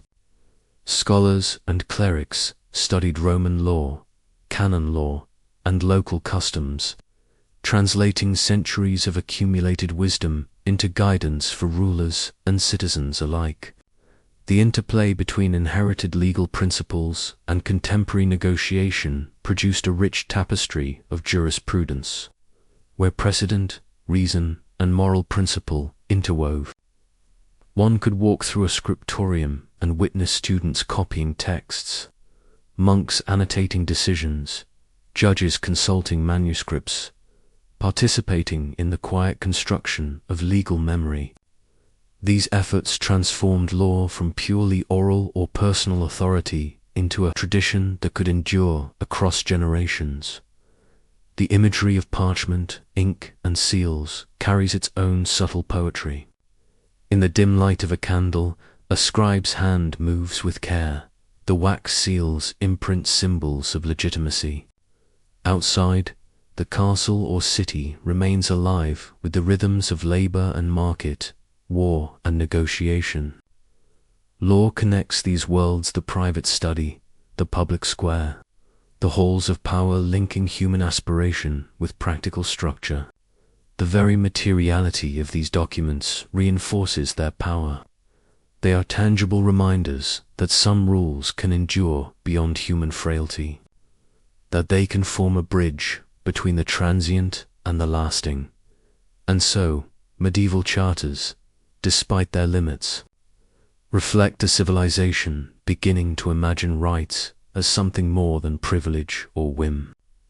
They offer glimpses of a future in which authority could be restrained, where individuals could expect protection, and where dialogue between ruler and subject could be formalized in writing. The slow dawn of liberty was quiet, patient, and deliberate.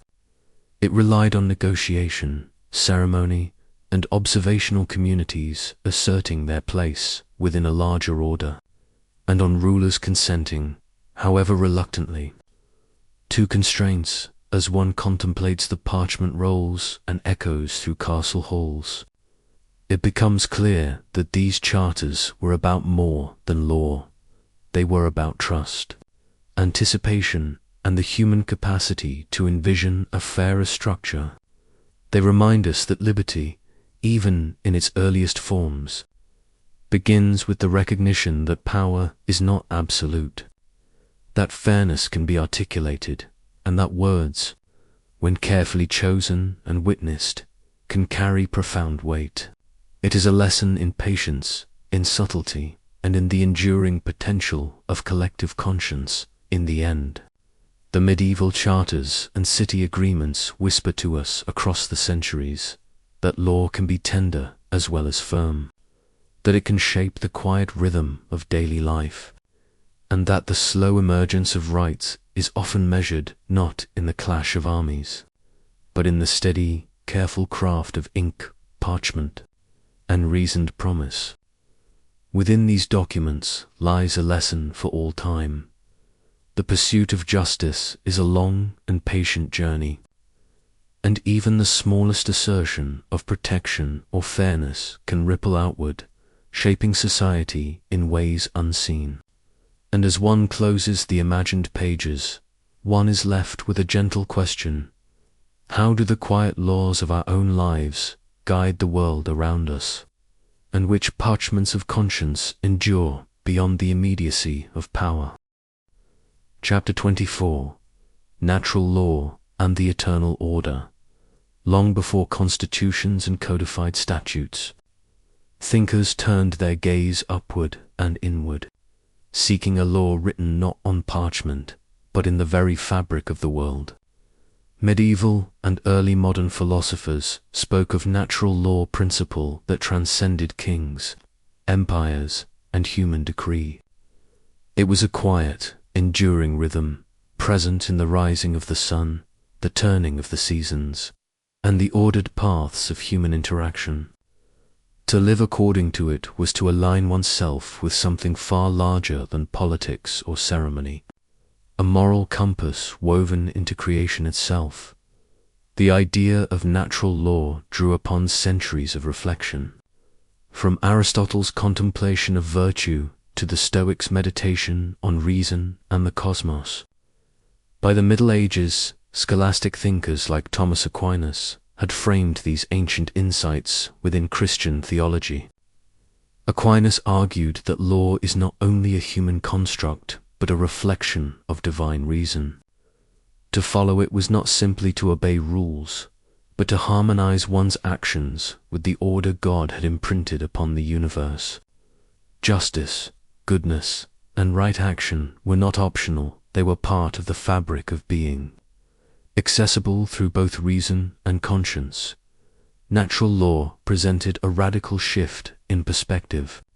Whereas charters or royal edicts depended on authority, natural law depended on recognition. A king could rule unjustly, armies could conquer, yet the eternal law remained intact. It was impartial, impartial as the turning of the heavens, impartial as the rhythm of day and night. To live by it was to participate in an order that existed independently of immediate power, to find freedom not in resistance, but in alignment. Here, the individual's conscience became both compass and measure, capable of discerning right from wrong in ways that transcended transient laws. The early modern philosophers carried these ideas further. Grotius and Pufendorf emphasized that natural law was accessible through reason and common human experience. They argued that even without religious instruction, people could recognize principles of justice inherent in human nature, principles that guide property, contracts, and social responsibility. Law was no longer merely a social instrument. It was a bridge between the finite world of human societies and the infinite order of the cosmos. Imagine walking through a medieval cloister or an early modern university. The stones of the floors worn by countless scholars, the scent of ink and candle smoke heavy in the air. Here, debates about justice, the moral duties of rulers, and the responsibilities of citizens unfolded in quiet corridors. Each argument was a step toward understanding how human action might mirror the eternal, how individual conduct could reflect universal patterns. In this setting, law was not an abstract list of penalties. It was an invitation to participate consciously in the harmony of existence. natural law also carried a subtle but powerful implication for governance. Monarchs and magistrates were no longer the sole arbiters of justice. Their authority was measured against an eternal standard, a standard that demanded fairness, respect, and moral insight. Tyranny and caprice could be recognized for what they were, because reason could discern the patterns that should guide human society. In this way, natural law became both a shield and a mirror, a shield for those who might be oppressed by arbitrary power, and a mirror reflecting the ethical obligations of those who wield it in the practical sphere. Natural law informed debates on rights, contracts, and diplomacy. Treatises on just war, on property, and on governance often invoked its principles, arguing that certain acts were inherently right or wrong regardless of legislation. When rulers convened councils or scholars debated treaties, natural law served as the quiet backdrop, the unseen grid upon which worldly affairs might be measured.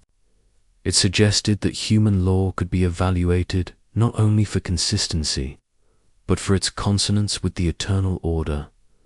The concept of natural law also encouraged reflection on human freedom. To live justly, according to the eternal pattern, was not to submit blindly. It was to exercise reason, discernment, and moral judgment. It was to recognize that the universe itself is patterned, and that individual action can either harmonize with or disrupt that pattern. The law becomes a guide, not a shackle, a whisper of the cosmos, not a command from a distant authority. It is as though the world itself is speaking in subtle signs, and the attentive mind can learn to listen. Throughout Europe, the philosophical discourse on natural law intersected with the political and religious transformations of the era. The Reformation, the rise of nation-states, and the expansion of trade brought new challenges. Questions about authority, conscience, and justice became urgent. Thinkers returned to natural law as a stabilizing principle, an eternal reference point amid turbulence. Its appeal lay in its constancy. While crowns changed and governments rose and fell, the law embedded in the structure of creation remained, a silent arbiter of fairness and moral order. In reflecting on natural law, one can sense a continuity with the earliest human efforts to live rightly.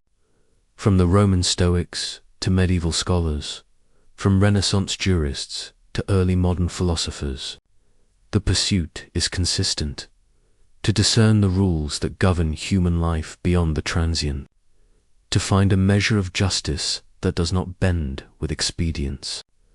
It is an attempt to anchor society not in fear or compulsion, but in reasoned understanding of order itself. Perhaps the most profound insight of natural law is its subtle insistence on responsibility. If law exists in the fabric of the universe, then to ignore it is to act against the grain of creation. To follow it is to cultivate alignment, both in thought and deed. In this, law is not only a social instrument, it is a spiritual practice, a daily exercise in perceiving and participating in the eternal order. It calls for attention, reflection, and discernment, suggesting that justice is not merely given, but realized through conscious alignment with principles that transcend time. Even as centuries passed and new legal systems emerged, the echo of natural law persisted. Its philosophy informed Enlightenment thought, the development of human rights, and modern understandings of international law.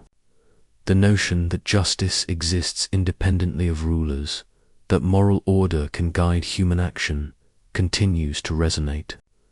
In each age, the quiet whisper of natural law invites contemplation to consider not only what is legal, but what is right, not only what is commanded, but what is harmonious with the eternal pattern in the stillness of reflection. The principle remains simple yet profound. Law is more than a decree. It is a mirror of the cosmos. To live in harmony with it is to participate in a rhythm older than empires. Older than empires rise and fall. The stars wheel silently above, the seasons turn, and in the human heart, reason and conscience discern the eternal order. In listening carefully to this whisper, one may find that the path to justice is also the path to alignment with the world, with others, and ultimately with the unchanging pattern of existence itself. And so, natural law reminds us that the pursuit of justice is not merely a political act. It is a meditation on the order of being, a dialogue between humanity and the cosmos, a steady rhythm that endures beyond momentary power. In every act of fairness, in every choice guided by conscience, the eternal order is acknowledged, honored, and extended. And one is left, softly, with the question, how closely do our own lives follow the hidden rhythm of the universe, and which actions echo the law that flows silently through all things? Chapter 25, Closing Reflections. The laws that still breathe across time and continents. Law has taken many forms, from etched clay tablets in Mesopotamia to bronze inscriptions in Rome, from the hushed verses of Buddhist Vinaya to the flowing rivers of Talmudic debate. Humanity has sought to order life, to translate morality into guidance, and to shape the world with both care and rigor. And yet, in all these forms, one sees a continuity, a persistent thread of striving toward balance, fairness, and harmony that stretches across centuries. Law is never merely an artifact of the past. It breathes subtly in the rhythms of our daily lives. Consider the soft echo of the Gathas, where Zarathustra spoke of truth and choice. Their law is not coercion, but moral compass. In the brief, luminous words carved at Delphi, we are reminded, know thyself, nothing in excess. These were not rules enforced by sword, but gentle nudges of conscience, guiding the soul toward equilibrium. They remind us that human life has long been recognized as a dance between freedom and restraint, and that ethical understanding often precedes legal codification. Across the Roman Forum, the 12 tables once cast law in bronze. They were stern, precise, and unyielding, yet they planted seeds of equity. To witness citizens reading by lamplight, attending carefully to what was written and what was owed, is to understand that law is as much a teacher as it is a regulator. It carries a quiet insistence that humans are capable of reasoning, capable of understanding fairness, and capable of living together within shared structures. The voice of the Forum may be silent now, yet its lessons linger in the very idea that laws should be visible, intelligible, and accessible to those they govern. In India, the edicts of Ashoka, carved upon pillars, speak of another facet of law, tenderness. After the harshness of conquest, there arose a plea for compassion, care for life, and reverence for truth. Law becomes soft, yet no less real.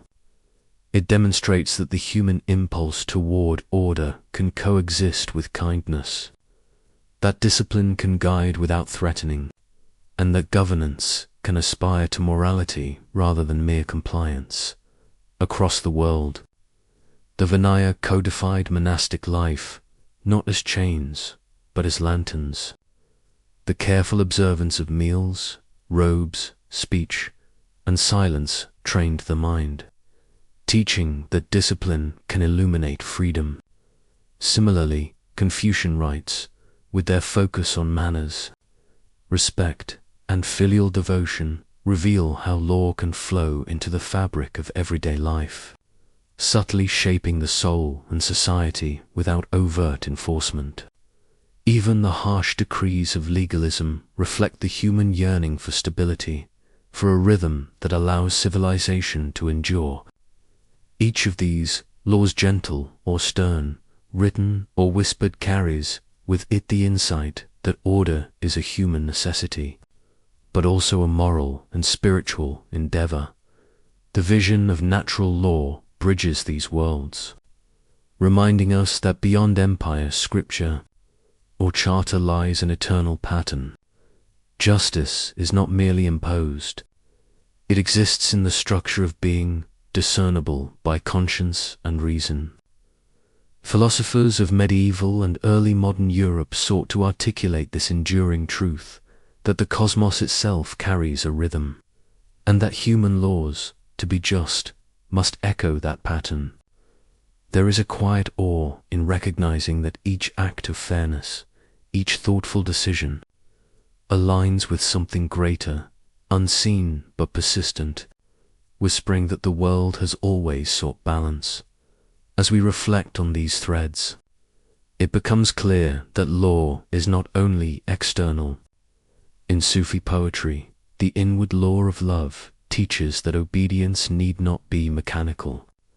Devotion, longing, and surrender to the divine become law enacted within the heart. The Talmud shows us that law can be a conversation, a living river of thought, forever branching, questioning, and guiding. Even Christian canons, Islamic Sharia, and Confucian rituals reveal a dual purpose: to order society and to shape the spirit. Across centuries, law has simultaneously guided conduct and nurtured conscience. Perhaps the most remarkable aspect of this continuum is its subtle presence in our lives today. We may not read bronze tablets, nor meditate daily upon the Vinaya or the edicts of Ashoka, yet the ideas remain embedded in our customs, our sense of fairness, and the very structures we inhabit. Property rights, rules of inheritance, codes of civility, and social contracts all carry echoes of the ancient pursuit of balance. Even the smallest act honoring a promise, showing restraint, offering compassion becomes a reflection of a law that has long been alive, shaping human interaction quietly, persistently, like a river flowing beneath the surface. Imagine the world as a vast cathedral of human thought. Every inscription, scroll, edict, and maxim adds a brick, a pillar, a whispering echo. Walk softly through these halls, and you sense the continuity. That law is less about the power of rulers and more about the enduring human aspiration to live rightly, to preserve harmony, and to cultivate justice. Each age has contributed, layer by layer, to a structure that still surrounds us, that still frames our decisions and conscience, that still breathes through our collective experience. As we draw this reflection to a close, it is worth considering the duality of Lut's firmness and its subtlety. Harsh edicts maintain order, gentle guidelines cultivate virtue, philosophical principles inspire conscience. Together, they revealed that law is both outer and inner, public and private, temporal and timeless. To recognize this is to understand that law is not merely a historical artifact, but a living dialogue, an ongoing conversation between humanity and the principles that allow life to flourish. And so, as you drift into quiet reflection, imagine carrying within you the gentle weight of all these laws. They are not burdens, but guardians, not constraints, but guides. In each choice of honesty, in each act of fairness, in each moment of care, the breath of ancient law continues. It is present in the stillness, in the turning of pages, in the unspoken agreements that allow communities to endure. Its voice is calm, steady, and persistent, reminding us that humanity has always sought balance, and that in that pursuit we are not alone. Perhaps then, the true measure of law is not in its statutes alone, but in the quiet way it shapes us, the subtle rhythm it instills, and the enduring presence it leaves within our conscience. Though scrolls may be sealed, pillars worn, and tablets cracked by time, the essence remains, gently breathing across centuries, guiding, whispering, and inviting us to live in alignment with justice, compassion, and reason. And in that breathing, we find both continuity and calm, a reminder that even in silence, law still speaks.